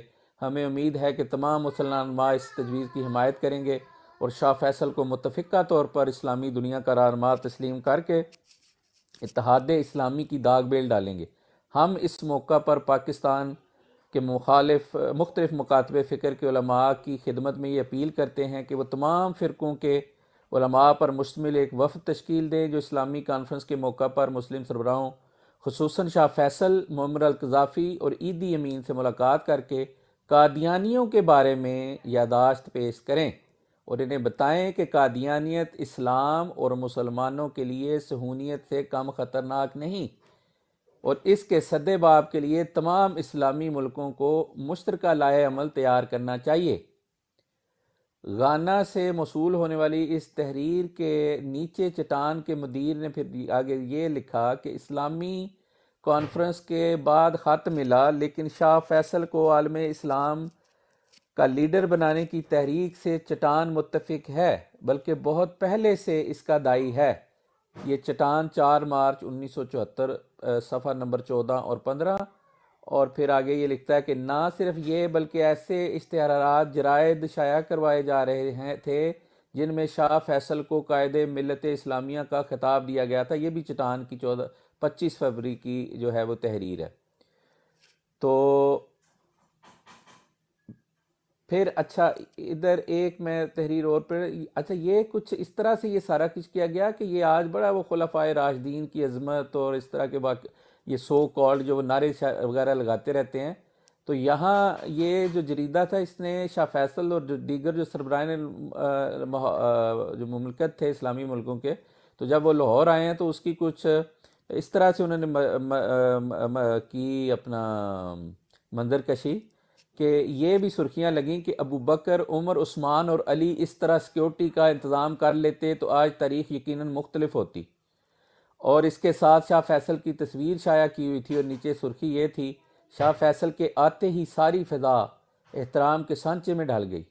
تو چٹان کہتا ہے کہ گویا یہ کہا جا رہا تھا کہ جس عمدہ طریق پر بھٹو صاحب اور ان کی ٹیم نے سیکیورٹی کا انتظام کیا، نعوذ باللہ، ایسے عمدہ طریق پر انتظامات کرنے کی توفیق تو خلفائے راشدین کو بھی نہیں ہوئی تھی، لیکن جس طرح چند سال بعد بھٹو صاحب کا تختہ الٹا گیا، اس سے اس کی حقیقت خوب واضح ہو جاتی ہے، ظاہر ہو جاتی ہے۔ اور اسی رپورٹ میں چٹان نے لکھا جب شاہ فیصل ایئرپورٹ پر اترے تو ان کی آمد نے ایئرپورٹ کی فضا کو عجیب تقدس دے دیا تھا۔ ان کی چال میں ایک وقار اور تمکنت تھی اور چہرے پر نور کا ایک حالہ بھی تھا۔ تو یہ چٹان 11 مارچ 1974۔ تو اس میں اور بھی بہت سارے حوالہ جات ہیں. اس کا خلاصہ یہ ہے، چونکہ یہ کچھ ریفرنسز آپ دوستوں کے سامنے رکھنے اس لیے ضروری ہے کہ آپ کو یہ سمجھ آئے کہ ہم یہ اپنے خیالات سے یا اپنی خواہشات کے مطابق یہ گفتگو نہیں کر رہے، بلکہ یہ حقائق ہیں. اور چند اخبارات کے حوالے دیے ہیں. باقی جیسا کہ میر صاحب نے بتایا کہ اپنا غیر جماعت دوست بھی مولانا دوست محمد شاہد جو مورخ احمدیت ہیں اور احمدی دوست بھی، ان کی چونکہ وہ اس وفد کا حصہ تھے جو اسمبلی میں پیش ہوا تھا جماعت احمدیہ کے سربراہ خلیفۃ المسیح رحمہ اللہ تعالیٰ کے ساتھ، تو انہوں نے اپنی یادداشت سے اور وہ سارے اس کی تفصیلات بھی بیان کی ہیں، اور یہ کارروائی بھی چھپی ہوئی ہے، اس کے یہ سارے شواہد بھی موجود ہیں. ہم صرف اس میں اشارہ کر سکتے ہیں. تو آج کی اس ابھی تک کی گفتگو سے کرنے سے مراد یہ تھی کہ یہ ایک پلان تھا، یہ ایک سازش تھی. اس کا کوئی ختم نبوت سے یا ان معاملات سے اسلامی دینی عقائد سے تعلق نہیں تھا. وہ اختلافات ہمیشہ سے تھے. بھٹو صاحب چاہتے تھے عالمی لیڈر بننا، اور شاہ فیصل، دو شخصیات تھیں. ایک کو سیاسی طور پہ لیڈ لینی تھی اور ایک نے خلافت کا منصب سنبھالنے کا، یہ روحانی پیشوا کا منصب سنبھالنا تھا. مغربی طاقتیں اس میں انوالو تھیں، اور اس کے لیے یہ کوششیں شروع ہو گئیں اور یہ کانفرنس کی گئی.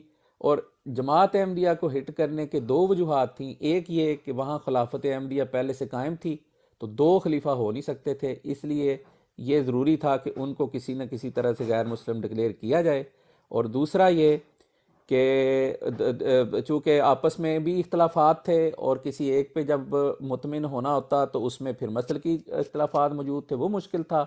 تو یہ کارڈ کھیلا گیا کہ چونکہ اس حوالے سے شاید خیالات جو ہیں جب جماعت احمدیہ کے خلاف یہ پروپیگیشن کی جائے گی تو اس نقطے پہ اکٹھا کر کے ان کو، تو پھر شاید آپس کے وہ ہم کر لیں گے کہ نہیں چلے چھوڑتے ہیں، اس وقت ہمارا یہ مشترکہ مسئلہ ہے.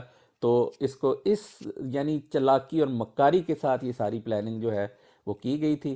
اور اس کے بعد وہ روا کے اسٹیشن والا کھیل کھیلا گیا، اور اس کارروائی کو جو ہے وہ لے کے آئے اسمبلی میں. تو ٹھیک ہے، پھر میر صاحب اس کو بعد میں اس میں ہم ساتھ ساتھ ضرورت ہوئی تو کہیں اس کو ٹچ دے دیں گے. تو اب ہم اسمبلی کی جو خصوصی کمیٹی ہے اس کی کارروائی کی طرف آ جاتے ہیں. اور اتنی دیر میں میاں جی آپ سے درخواست کروں گا کہ یہ جو ہم نے باتیں کی ہیں کہ سعودی عرب کا اور بیرونی طاقتوں کا تھا جو مسئلہ، اس میں آپ دو ویڈیوز نکال لیں، وہ اینڈ پہ یا کسی وقت پیش کریں گے. ایک جو اس وقت کے وزیر قانون تھے صاحبزادہ جو حفیظ الدین پیرزادہ صاحب، اور ڈاکٹر مبشر حسن صاحب، جو بہت ہی جو وزراء بھی تھے اور پیپلز پارٹی کے بانیوں میں سے یہ لوگ ہیں، کہ انہوں نے آن ریکارڈ اس حوالے سے کیا کہا ہے. جی میر سلیم صاحب.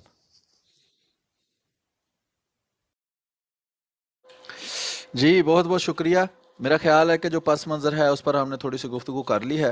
مزید اگر بعد میں بھی ہماری نظر میں کوئی ایسی بات ہوگی کہ جو بتانا جو ہے وہ اس میں زیادہ مفید ہو سکتا ہے تو ہم بعد میں بھی مزید ایڈ کر دیں گے. تو ابھی میں جیسا کہ پہلے میں نے تھوڑا عرض کیا تھا، تو اگر دوست اس کو دیکھنا چاہیں یا میں ان کی مدد کروں اس سلسلے میں کہ وہ کیسے مزید تفصیل اس کی ڈھونڈ سکتے ہیں، تو آل اسلام پر ایک پروگرام جو ہے دوست محمد شاہ صاحب، اور یہ وہ ان 5 بندوں میں سے ایک تھے کہ جو احمدی مسلمان جو خلافت کو مانتے ہیں ان کی طرف سے جو وفد پیش ہوا ہے، جس پر 13 دن بحث ہوئی ہے، جن کے ساتھ گفتگو ہوئی ہے، یعنی سوال جواب کا سلسلہ چلا ہے، ان میں سے ایک تھے اور وہاں موجود تھے ساری کارروائی کے دوران. تو ان کا پروگرام ہے، اس کا نام ہے انگریزی میں لکھا ہوا what happened in 1974 in national assembly of Pakistan I witness account.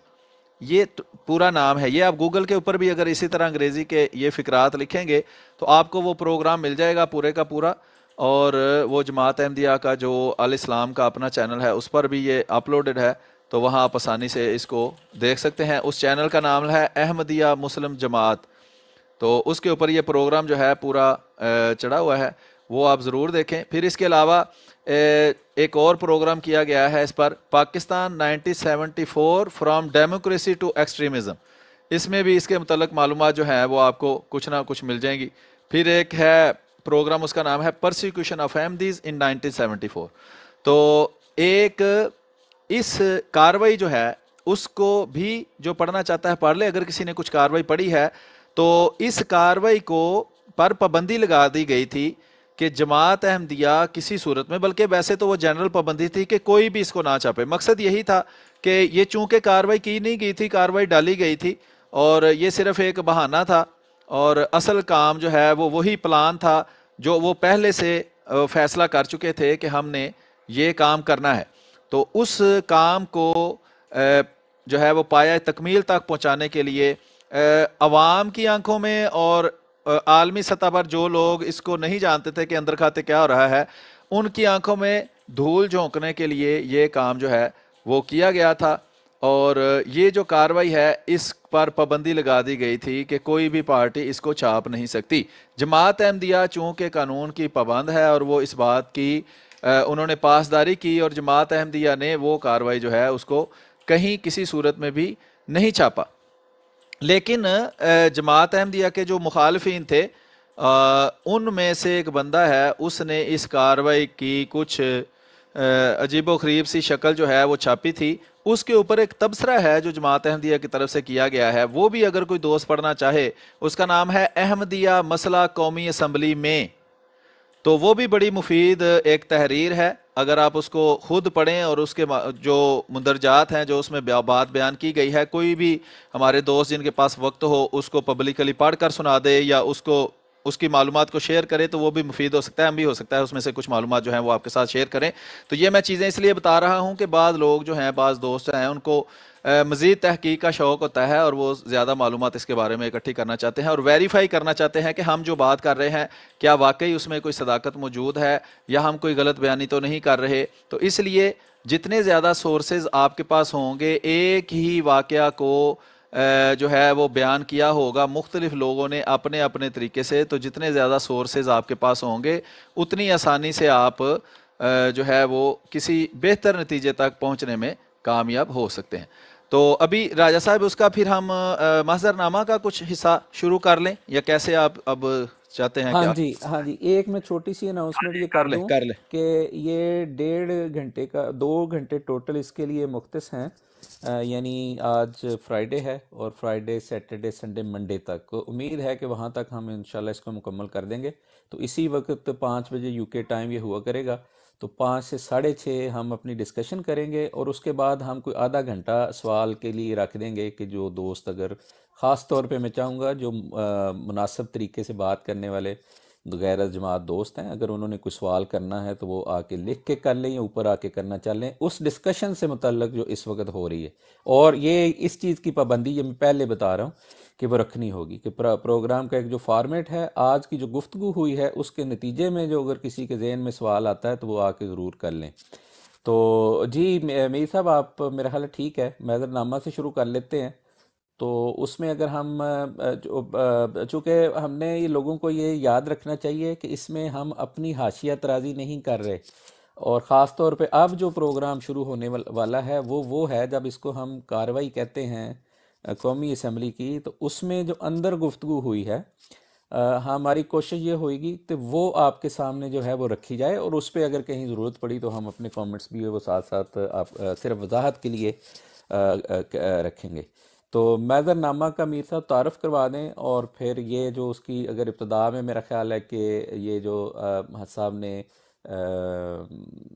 جو شروع کیا تھا کہ کیا کہ کوئی مجاز ہو سکتی ہے اس کی کوئی قومی اسمبلی، تو میرا خیال ادھر سے شروع کرتے ہیں.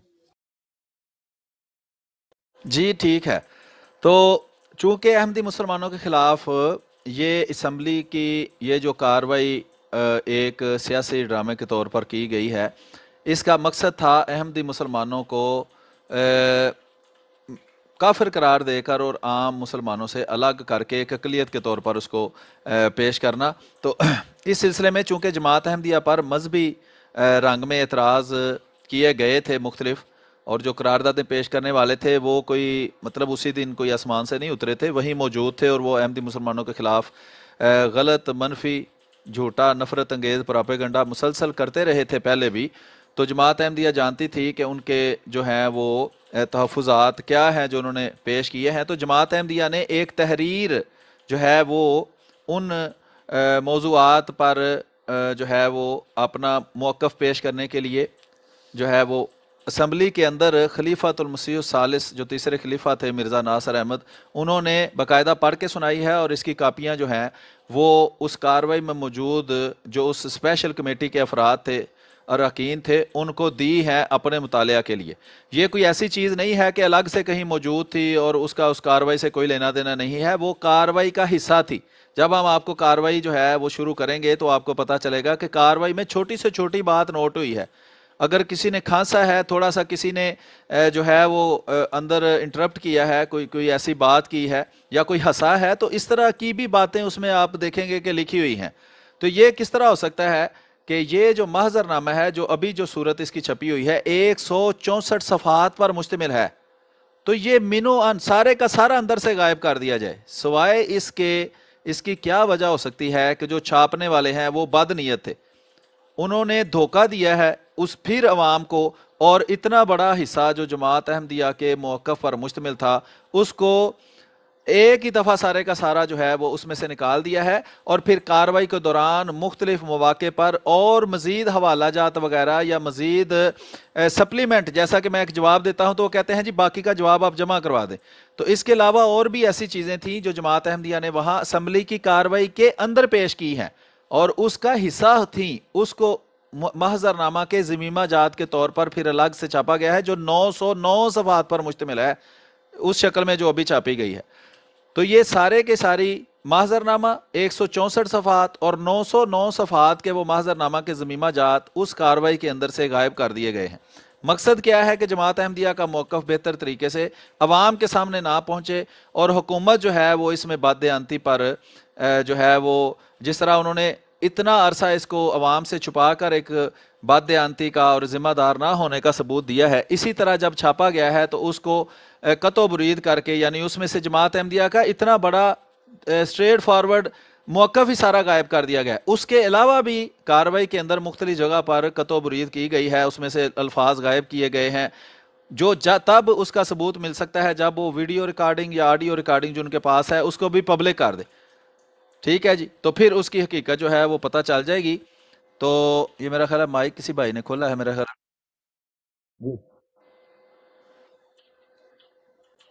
جی جی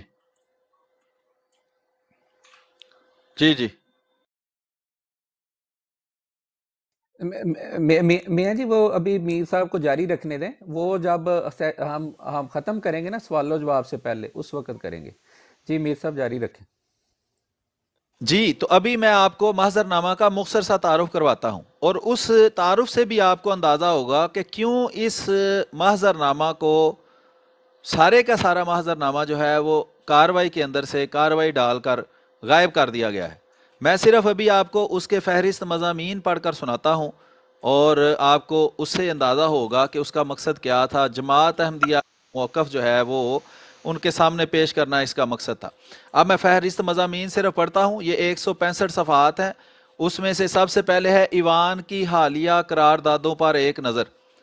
یہ بھی ہم اس کو مختصر نہیں پڑھ کے سنائیں گے، ظاہری بات ہے 164 صفحات تو ہم آپ کے سامنے پڑھ کے نہیں سنا سکتے یہاں، اور نہ ہی 909 صفحات اس کے ضمیمہ جات کے سنا سکتے ہیں، تو یہ بھی آپ کو آسانی سے انٹرنیٹ پر دستیاب ہو جاتا ہے۔ اگر کسی کو نہ ملے تو ہم سے رابطہ کریں، ہم انشاءاللہ آپ کو اس کی PDF فراہم کر دیں گے۔ تو اس کے اندر آپ تفصیل سے اس کو پڑھیں تاکہ آپ کو جماعت احمدیہ کا موقف جو اس کاروائی کے اندر شامل نہیں کیا گیا وہ سمجھنے میں آسانی ہو کہ یہ بات ہے جو جماعت احمدیہ نے اپنے موقف کے طور پر پیش کی گئی تھی، اور اس میں کون سی ایسی بات ہے جس کی وجہ سے وہ ممبر اراکین اسمبلی جو ہیں انہوں نے یہ فیصلہ کر دیا کہ نہیں جی نہیں، یہ تو بڑی غلط بات ہے، احمدی مسلمانوں کو تو کافر ڈکلیئر کرنا چاہیے۔ بہرحال اس میں سے پہلا جی ایوان کی حالیہ قراردادوں پر ایک نظر۔ وہ کیا قراردادیں تھیں جو وہاں ایوان کے سامنے پیش کی گئی تھیں اور احمدی مسلمانوں کے خلاف، ان پر ایک تبصرہ ہے۔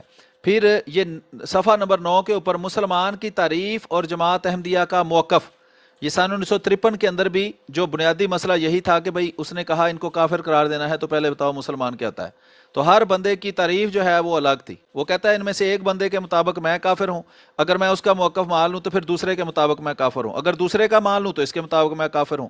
تو اس جو معاملہ ہے اس کے اوپر تھوڑی روشنی ڈالی گئی ہے اور جماعت احمدیہ کا موقف بتایا گیا ہے۔ پھر صفحہ نمبر 20 پر ہے مقام خاتم النبیین اور حضرت بانی سلسلہ احمدیہ مرزا غلام احمد قادیانی علیہ الصلوۃ والسلام کی عارفانہ تحریرات۔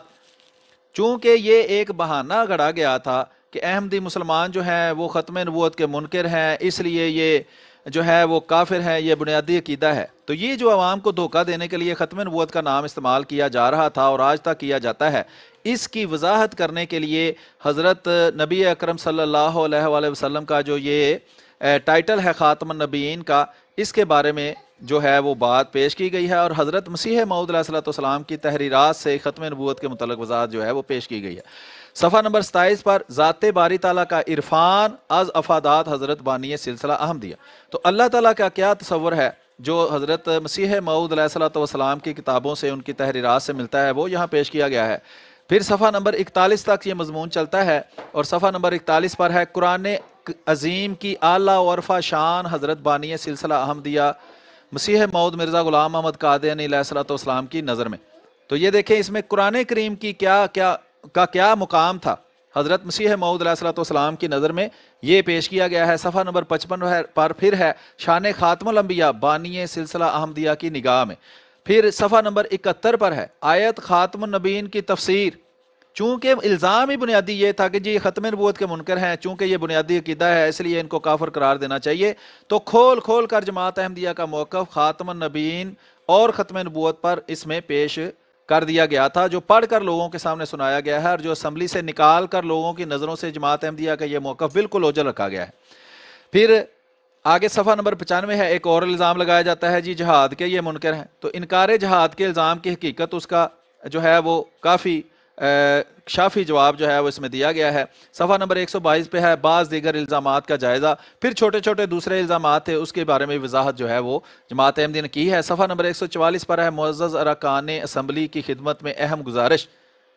پھر صفحہ نمبر 150 پر ہے پاکستان کے مختلف فرقوں کے عقائد جو دوسرے فرقوں کی نظر میں محل نظر ہیں. اب یہ بات کہ چونکہ جی ہم احمدی مسلمانوں کے فلاں عقیدے سے متفق نہیں ہیں اس لیے ان کو کافر قرار دیا جائے، اور اس میں حکومتی سرح پر ان کو کافر قرار دے دے، آئین میں لکھ دے یہ بات کہ یہ لوگ کافر ہیں. اگر کسی کے عقائد دوسروں کو پسند نہیں ہے اس وجہ سے اس کو حکومت کافر لکھ دے، تو پھر اس چیز پر بھی توجہ دلائی گئی کہ یہاں تو سب 72 فرقے ایک دوسرے کو کافر مرتد اور زندیق مانتے ہیں. سارے فتاوا جات جو ہیں ان کی اصل فتاوا جات اور ان کی نقلیں اور ان کی کتابوں کے سکین جو ہیں وہ ان کے سامنے پیش کیے گئے، اور ان کو وضاحت کی گئی کہ یہ عادت اچھی نہیں ہے. اگر یہ کام چل پڑا پھر دوسرے فرقے جو ہیں ان کو بھی کافر قرار دینا پڑے گا. اگر ایک فرقے کی اکثریت کی حکومت آ گئی، فرض کریں بریلویوں کی حکومت آ جاتی ہے، تو دیوبندی وہابی شیعہ جو ہے ان کو بھی آئین میں کافر لکھ دیا جائے گا، پھر کیا کریں گے؟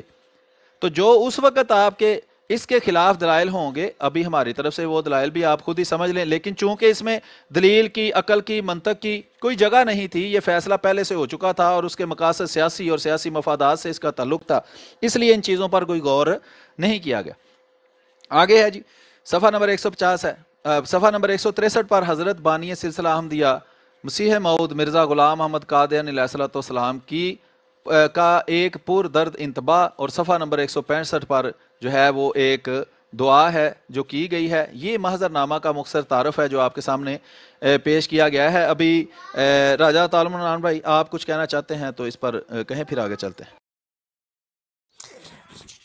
نہیں، اس میں یہ ہے کہ وہ تو آپ نے بتا دیا ہے کہ اس کو بھی جب یہ جو شائع ہوئی اتنی دہائیوں کے بعد تو اس کا حصہ ہی میں اس کے ساتھ کچھ ضمیمہ جات بھی تھے اور بھی رسائل تھے جو پیش کیے گئے تھے، اس کی تفصیل بھی ہم ایک پروگرام میں بتا چکے ہیں، تو وہ سب کچھ حصہ بنایا ہی نہیں گیا. اور ظاہر ہے بددیانتی ہے، اور جن لوگوں کو اس کی ساری کانٹ چھانٹ کے لیے مرتب کرنے کے لیے بھی کارروائی ڈالا گیا، اس میں بھی جماعت کے مخالفین کو بھی ڈالا گیا. جتنی چھپی ہے اس میں بھی بعض جگہ حضرت صاحب کے جو تفصیلی جوابات ہیں وہ نکال دیے ہیں، اور آگے ڈاٹ ہے، اس کی مثالیں بیچ میں آگے چل کے دیں گے. محضر نامہ سے اگر چونکہ بڑی اچھی آپ کی اس کی تفصیلات بتا دی ہیں، اس کو مکمل کر دیں پوائنٹ وائز جو اس کے 13 نکات ہیں، اور پھر اگر مسلمان کی تعریف پہ ذرا اس سے تفصیلی کر لیتے ہیں گفتگو. وہ بے شک جو صاحب نے جو یہاں تحریر ہے جو پڑھ کے، چونکہ یہ تحریر ساری جو ہے خلیفۃ المسیح الثالث جو جماعت احمدیہ کے امام تھے اس وقت، انہوں نے یہ محضر نامہ پورا پڑھ کر بھی اندر سنایا تھا، اور یہ کارروائی کا باقاعدہ آفیشیل حصہ ہے. اور عبدالرؤف بھائی آپ کوئی سیدنا رسول اللہ صلی اللہ علیہ وسلم کے جو مقام خاتم النبیین صلی اللہ علیہ وسلم ہے نا، اس میں سے کوئی ایک اپنی مرضی کی دیکھ لیں، کوئی تحریر، وہ نمونہ تن جب ختم یہ سیشن کے اینڈ پہ پہنچتے ہیں تو پھر اگر آپ بھی بے شک وہ پیش کر دیں۔ جی میر صاحب آپ جاری رکھیں میزر اچھا، نامہ۔ میرا خیال ہے کہ اس میں چونکہ ساری بنیاد اس کی جو بنیادی موقف جو ہے جو مخالفین نے اختیار کیا تھا وہ ان قراردادوں میں موجود ہے کہ جو پیش کی گئی، یعنی ان میں نٹ شیل کے اندر انہوں نے اپنا موقف پیش کیا جی کیوں احمدی مسلمانوں کے خلاف یہ کاروائی ہونی چاہیے، تو وہ مختصراً اگر ہم بیان کر دیں، وہ میرا خیال ہے اس میں تو یہ کوئی 7-8 صفحات پر مشتمل ہے، تو 1-2 صفحہ جو ہے اس کا ہم پیش کر دیتے ہیں، جی کر دیں، ایمان کی تاریخ والا تھوڑا سا حصہ پیش کر دیں گے، تو اس طرح کر کے ہم تھوڑا تھوڑا آگے لے کے چلتے ہیں تاکہ ٹھیک ہے۔ کا ہے سلسلہ ہاں اس کا ہمارے پاس پسند آ جائے۔ آپ یہ دیکھ لیں کہ جی پروگرام فارمیٹ کے مطابق 20 منٹ ہے، تو کیونکہ ٹھیک ہے، میں صرف ایک 1-1.5 صفحہ اس کا پڑھوں گا تاکہ ان کا سب بنیادی ہر چیز، باقی جو کچھ اس کے اوپر بنایا گیا ہے وہ رائی کا دانہ جو ہے وہ قرارداد ہے جو پیش کی گئی، تو اس کے متعلق چونکہ تھوڑا سا انہوں نے حضرت خلیفۃ المسیح ثالث نے جو تھوڑا سا بیان دیا ہے، ایوان کی حالیہ قراردادوں پر ایک نظر کہ قرارداد کیا ہے اور اس میں بنیادی موقف کیا اختیار کیا گیا ہے، اس پر جو تھوڑا سا، ویسے یہ سارا کچھ کاروائی کے اندر دوبارہ آنے والا ہے اور بار بار محضر نامہ کا بھی وہاں ذکر ہوگا اور ان ساری باتیں دہرائی جائیں گی، لیکن صرف بات شروع کرنے سے پہلے تاکہ وہ ترتیب، چونکہ باقی جو 13 پوائنٹ ہیں اس پہ بھی ہو سکتا ہے ہم تھوڑا تھوڑا کلام کریں، اور ضروری نہیں آج ہی سارا کر دیں کہ کوئی حصہ بعد میں بھی اس میں سے پیش کر سکتے ہیں۔ نہیں بالکل اس کو ترتیب سے جاری رکھیں گے، مکمل کریں گے، لیکن آپ نے بڑا اچھا کیا کہ یہ آئیڈیا وہ ان کی طرف سے جو تھا موقف وہ پڑھ لیں آپ۔ ہاں جی، تو اس میں یہ ہے کہ محضر نامہ شروع ہوتا ہے جی، ایوان کی حالیہ قراردادوں پر ایک نظر، خدا کے فضل اور رحم کے ساتھ ہوا ناصر، ہمارے محبوب ملک پاکستان کی قومی اسمبلی کے تمام معزز ایوان پر مشتمل خصوصی کمیٹی کے سامنے اس وقت 2 قراردادیں خصوصی بحث کے لیے پیش ہیں، ان میں سے ایک حزب اقتدار کی طرف سے اور ایک حزب اختلاف کی طرف سے ہے۔ یہ ایک بہت قابل غور بات ہے کہ پوری کی پوری اسمبلی جو ہے وہ متفق تھی ہمارے خلاف یہ کاروائی کرنے میں، قرارداد بھی ایسے ہی تو نہیں پیش ہوتی، پہلے سے پلاننگ ہوتی ہے، سارے اس پر متفق ہوتے ہیں، پھر وہ قرارداد لکھی جاتی ہے، پھر وہ قرارداد پیش ہوتی ہے، تو اس سے بھی یہ چیز نظر آتی ہے کہ بھئی حزب اختلاف بھی اس میں پارٹی بنی ہوئی تھی اور حزب اقتدار بھی اس میں پارٹی تھی، تو ہمارے ساتھ کون تھا؟ جن لوگوں کو جج بنایا گیا ہے وہ سارے قرارداد پیش کر رہے تھے کہ ان کے خلاف یہ کاروائی کی جائے، تو کیا وہ ہمارے خلاف جو قراردادیں پیش کر رہے تھے ان کو ہمارے خلاف جو پارٹی تھے، جو مدعی ہے، جو دعویٰ کر رہا ہے ہمارے خلاف، اس کو ہمارے خلاف جج بنانا دنیا کا کوئی عقل مند بندہ اس کو جائز قرار دے سکتا ہے؟ تو یہ ایک نقطہ ہے جو ہر باشعور بندے کو سوچنا چاہیے کہ کیا مدعی بھی کبھی جج بنائے گئے ہیں؟ کہ جو ہمارے خلاف دعویٰ دائر کر رہے ہیں وہی مدعی ہیں، وہی وکیل ہیں، وہی جج ہیں، وہی جیرا کر رہے ہیں، تو یہ سوائے ڈرامے کے، سوائے تھیٹر کے اور کیا آپ کو اس میں سے کوئی چیز نظر آتی ہے؟ آگے ہے جی ایک اصولی سوال، پیشتر اس کے کہ ان دونوں قراردادوں میں اٹھائے جانے والے سوالات پر تفصیلی نظر ڈالی جائے۔ ہم نہایت ادب سے یہ گزارش کرنا ضروری سمجھتے ہیں کہ سب سے پہلے یہ اصولی سوال طے کیا جائے کہ کیا دنیا کی کوئی اسمبلی بھی فی ذاتے ہی اس بات کی مجاز ہے کہ نمبر 1 کسی شخص سے یہ بنیادی حق ہی چھین لے کہ وہ جس مذہب کی طرف چاہے اپنے آپ کو منسوب کرے، نمبر 2 یا مذہبی امور میں دخل اندازی کرتے ہوئے اس بات کا فیصلہ کرے کہ کسی جماعت یا فرقے یا فرد کا کیا مذہب ہوگا۔ ہم ان دونوں سوالات کا جواب نفی میں دیتے ہیں۔ کسی انسان، یعنی کہ ہمارے نزدیک رنگ و نسل اور جغرافیائی اور قومی تقسیمات سے قطع نظر ہر انسان کا یہ بنیادی حق ہے کہ وہ جس مذہب کی طرف چاہے منسوب ہو، اور دنیا میں کوئی انسان یا انجمن یا اسمبلی اسے اس بنیادی حق سے محروم نہیں کر سکتے۔ اقوام متحدہ کے دستور العمل میں جہاں بنیادی انسانی حقوق کی ضمانت دی گئی ہے، وہاں ہر انسان کا یہ حق تسلیم کیا گیا ہے کہ وہ جس مذہب کی طرف چاہے اپنے آپ کو منسوب کرے۔ ضمیمہ نمبر 1۔ اسی طرح پاکستان کے دستور اساسی میں بھی دفعہ نمبر 20 کے تحت ہر پاکستانی کا یہ بنیادی حق تسلیم کیا گیا ہے۔ اس لیے یہ امر اصولاً طے ہونا چاہیے کہ کیا یہ کمیٹی پاکستان کے دستور اساسی کی روح سے زیر نظر قرارداد پر بحث کرنے کی مجاز بھی ہے یا نہیں۔ اس ضمن میں امام جماعت احمدیہ حضرت مرزا ناصر احمد رحم اللہ علیہ کے ایک خطبہ کا انگریزی ترجمہ جس میں اس پہلو پر تفصیلی بحث کی گئی ہے، ضمیمہ نمبر 2 کے طور پر لفظہ کیا گیا ہے، یعنی کہ وہ بھی ان کا حصہ ہے، وہ باقی کی چیزیں جو ہیں وہ ثبوت کے طور پر ان لوگوں کو دی گئی ہیں جن کو انہوں نے جج بنایا ہے. یہ ساری کارروائی ان کے سامنے کرنے کا مقصد ہی یہ تھا کہ وہ معلومات کو دیکھیں اور ان معلومات کے مطابق کوئی فیصلہ کرے، حالانکہ وہ خود ہی مدعی تھے.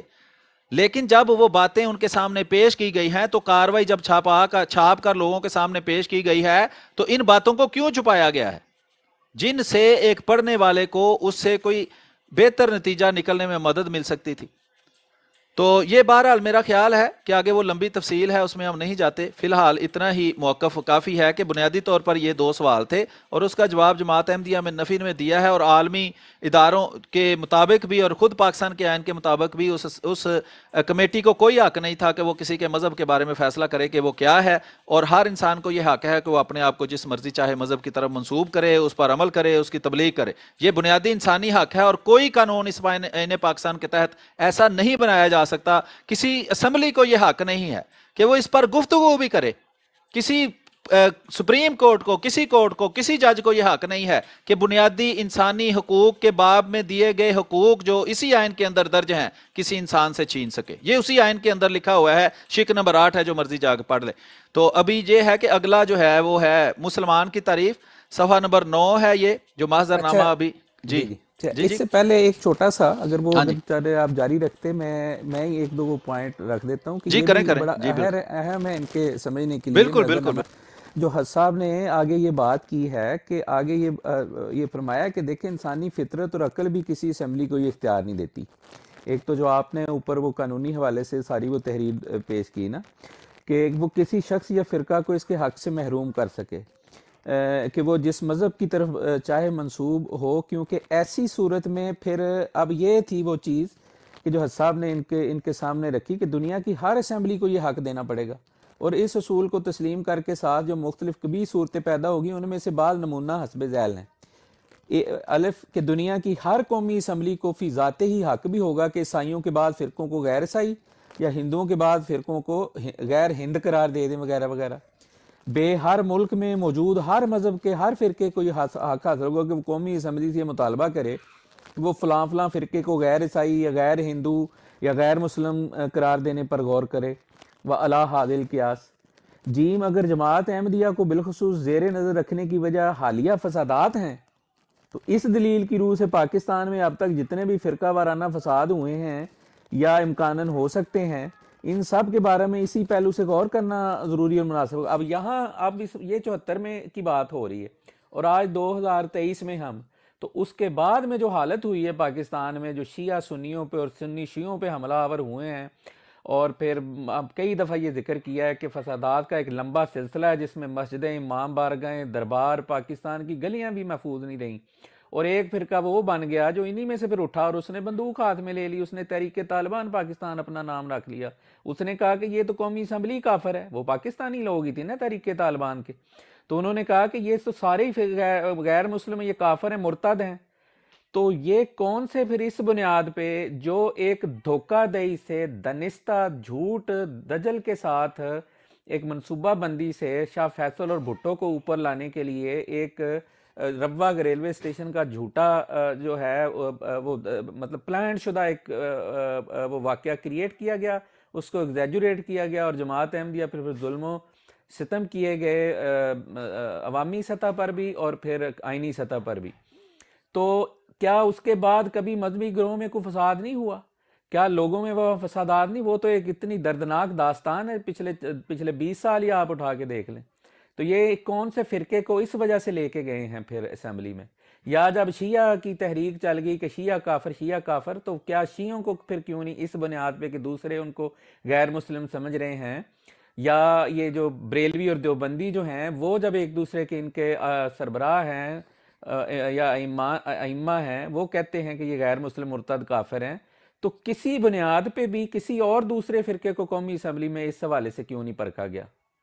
تو اس سے بھی یہ غیر جماعت دوستوں کو جو بات سمجھنے کی ہے وہ یہ ضروری ہے.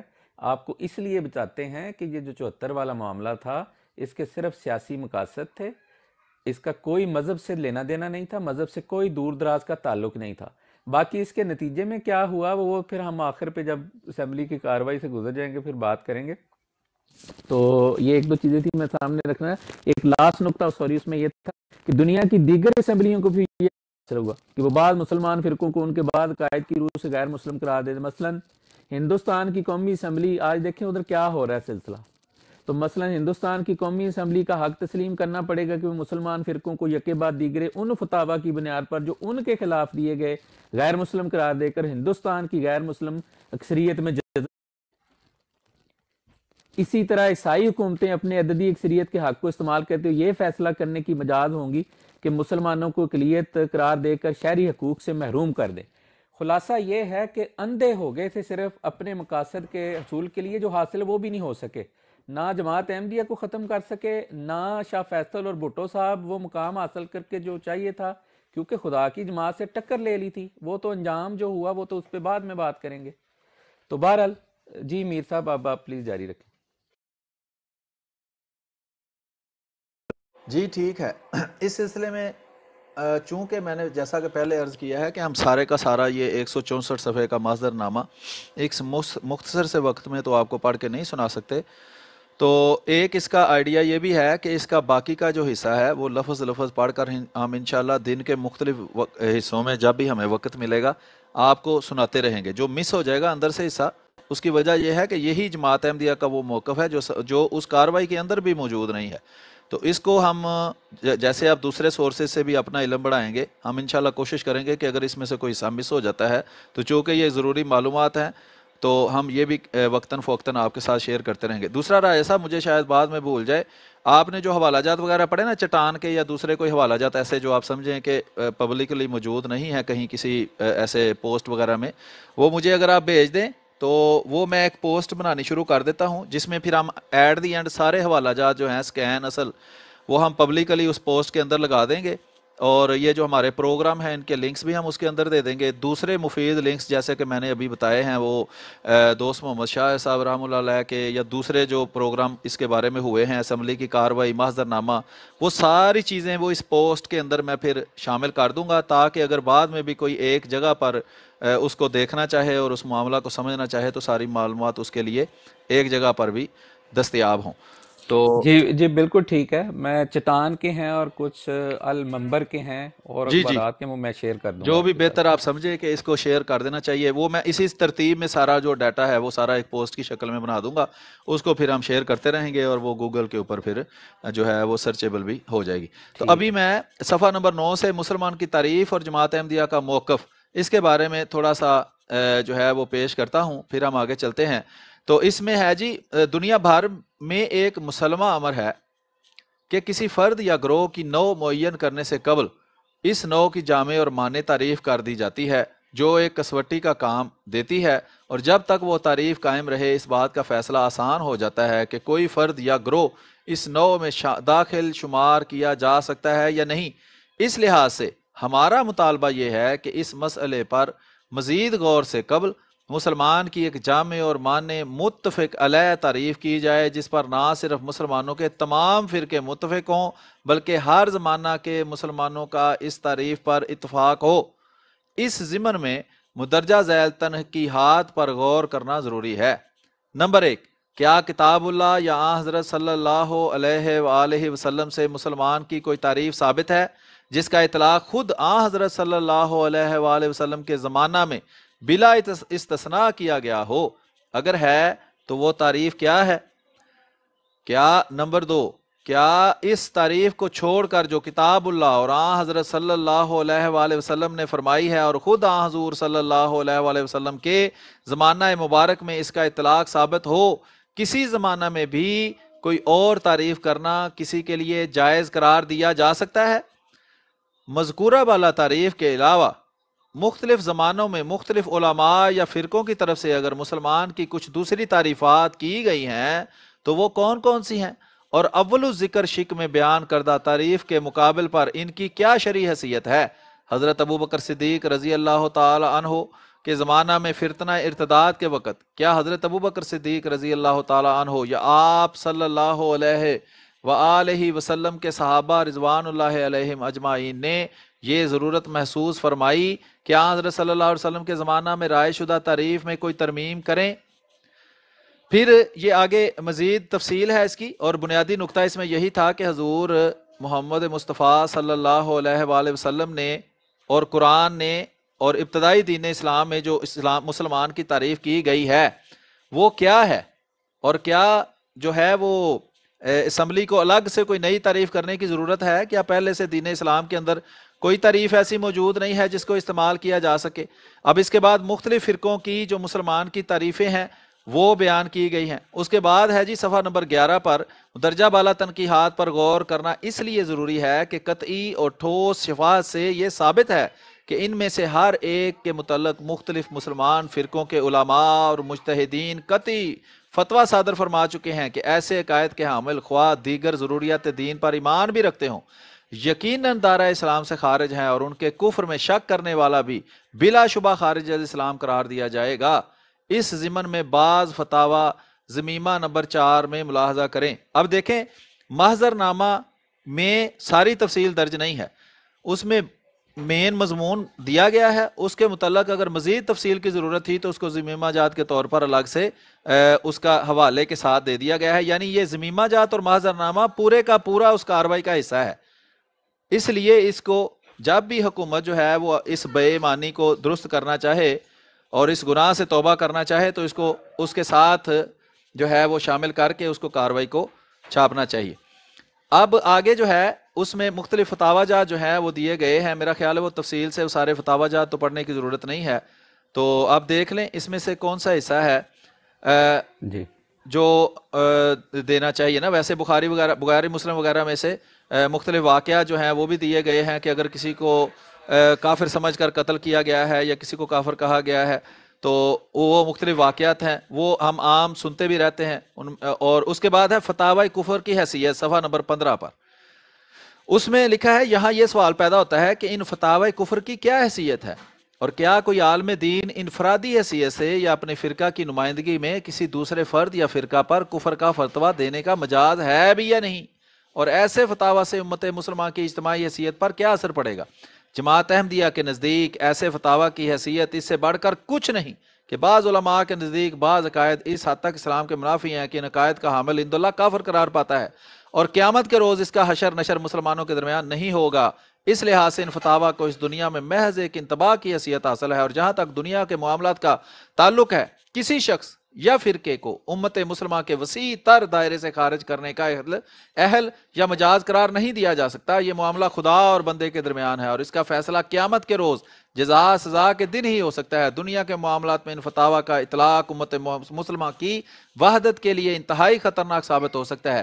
کسی فرقے کے علماء کے فتویٰ کے پیش نظر کسی دوسرے فرقے یا فرد کو اسلام سے خارج قرار نہیں دیا جا سکتا۔ تو یہ آگے اسی بنیادی موقف کی تفصیل ہے، اور حضرت مسیح موعود علیہ الصلوۃ والسلام کے کچھ اقتباسات جو ہیں وہ بھی اس میں شامل کیے گئے ہیں۔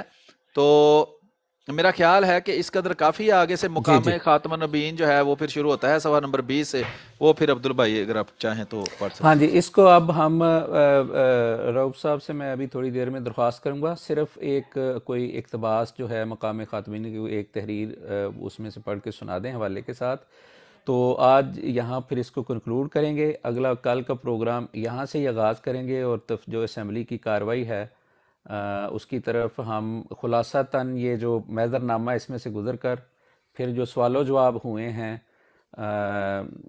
ڈاکٹر اپنا یحییٰ بختیار صاحب کے اور دوسرے علماء کے، سیدنا خلیفۃ المسیح ثالث رحمہ اللہ تعالیٰ کے ساتھ، پھر اس طرف ہم جائیں گے۔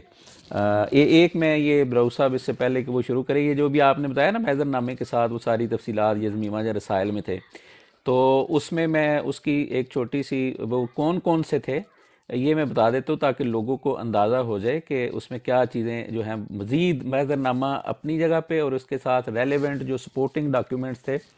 تو اس میں ایک تھا an extract from the anatomy of liberties by William O Douglas, پھر مسلمس بائی حضرت خلیفۃ المسیح the third،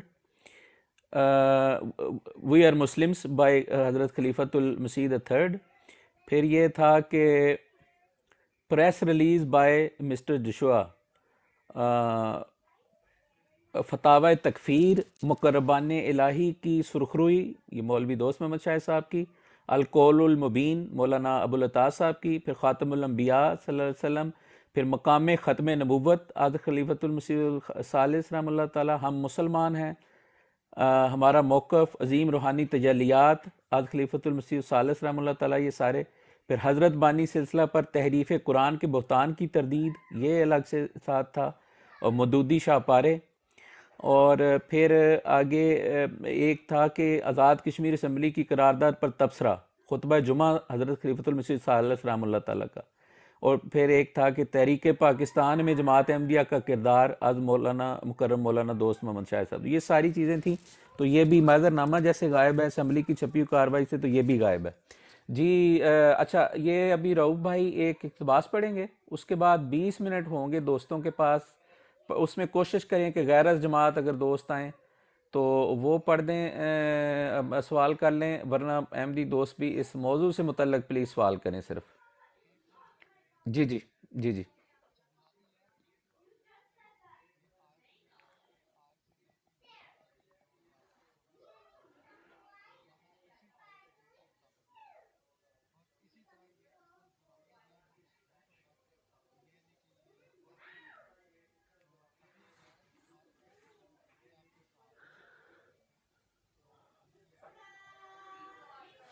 جی جی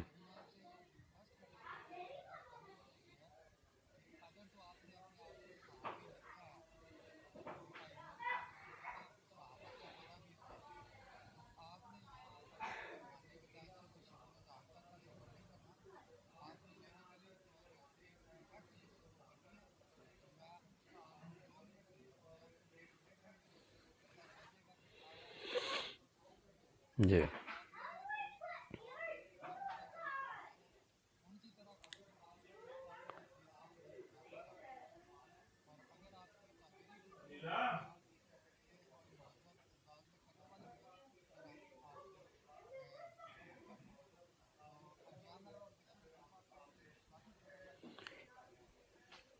جی چلیں سنا دیں. جی جی جی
جی بڑا اچھا کیا ہے. غالباً جو آواز سے میں پہچان رہا ہوں ڈاکٹر مرزا سلطان احمد صاحب ان سے بات کر رہے ہیں، تو یہ تو انہوں نے بڑا ہی کلیئر کر دیا ہے. گو کہ ہم آئندہ دوبارہ بھی سنوائیں گے.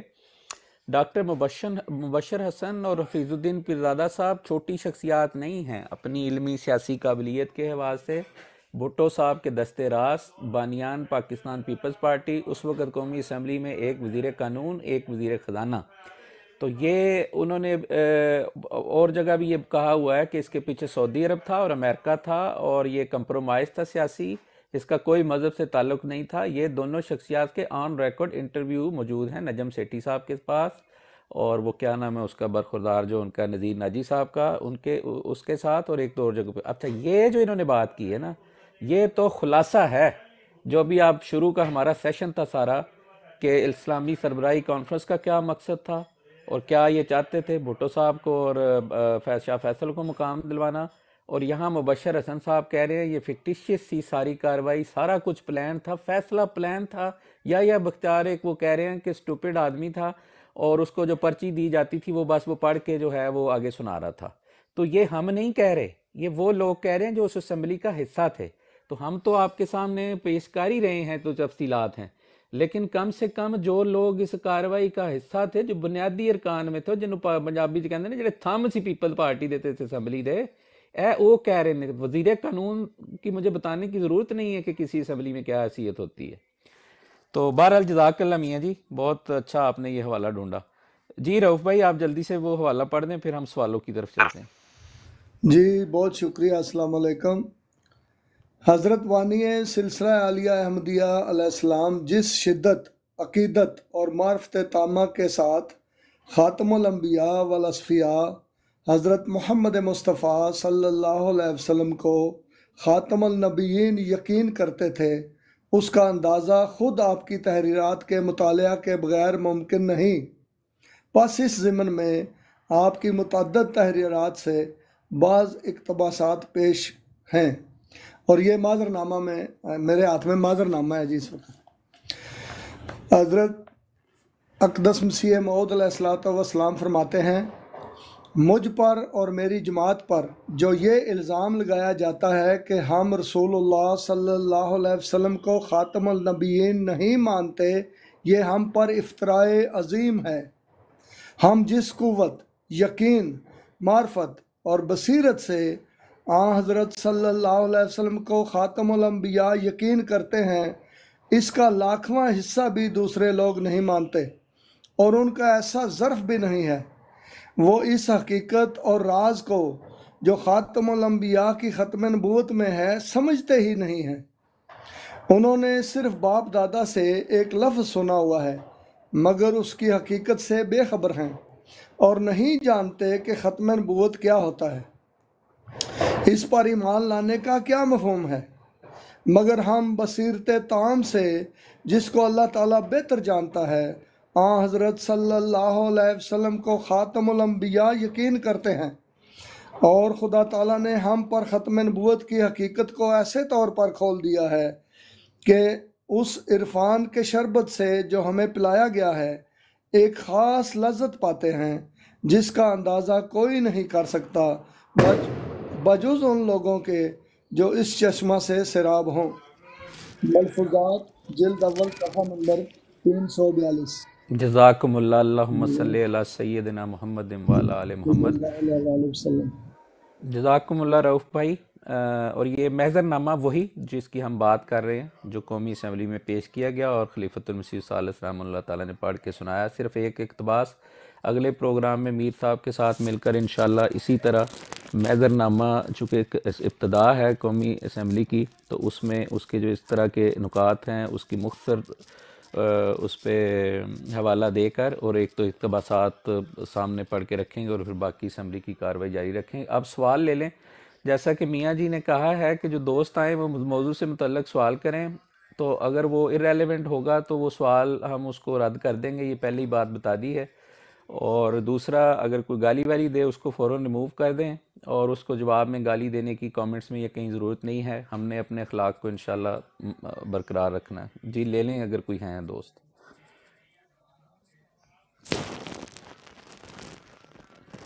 جی اچھا، وہ یہ ہے کہ دیکھیں آج یہ ہو گیا، اس کا یہ اوورال چوتھا پروگرام تھا. اب یہ 3 دن مسلسل یہاں میر صاحب ٹائم دے رہے ہیں، میاں جی باقی دوست آتے ہیں، تو یہ آپ دیکھیں گے کہ یہ 5 بجے شروع ہوا تھا، 7 بجے ختم ہو جائے گا 2 گھنٹے میں. اس نے تو یہ ایسے ہی رہنا ہے. جو لوگ یہ سمجھتے ہیں نا کہ بس شروع ہے جیسے ٹک ٹاک کا کام مزاج ہے، وہ ٹھیک ہے کہ چلتا رہتا ہے جس وقت مرضی آ جائیں، یہ ایسے نہیں ہوگا. تو اس لیے خود بھی اپنے دوستوں کو بھی یہ دھیان رکھیں کہ یہ بالکل فارمیٹ کے اور وقت کے مطابق ہی اس نے باقی دن بھی انشاءاللہ چلنا. کامنٹس کھلے رہنے دیں، کامنٹس کیوں بند کر دیے؟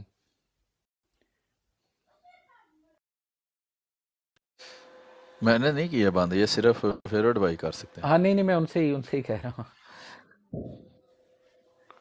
کامنٹس کھلے رہنے دیا کریں، کوئی ایسی بات نہیں ہے.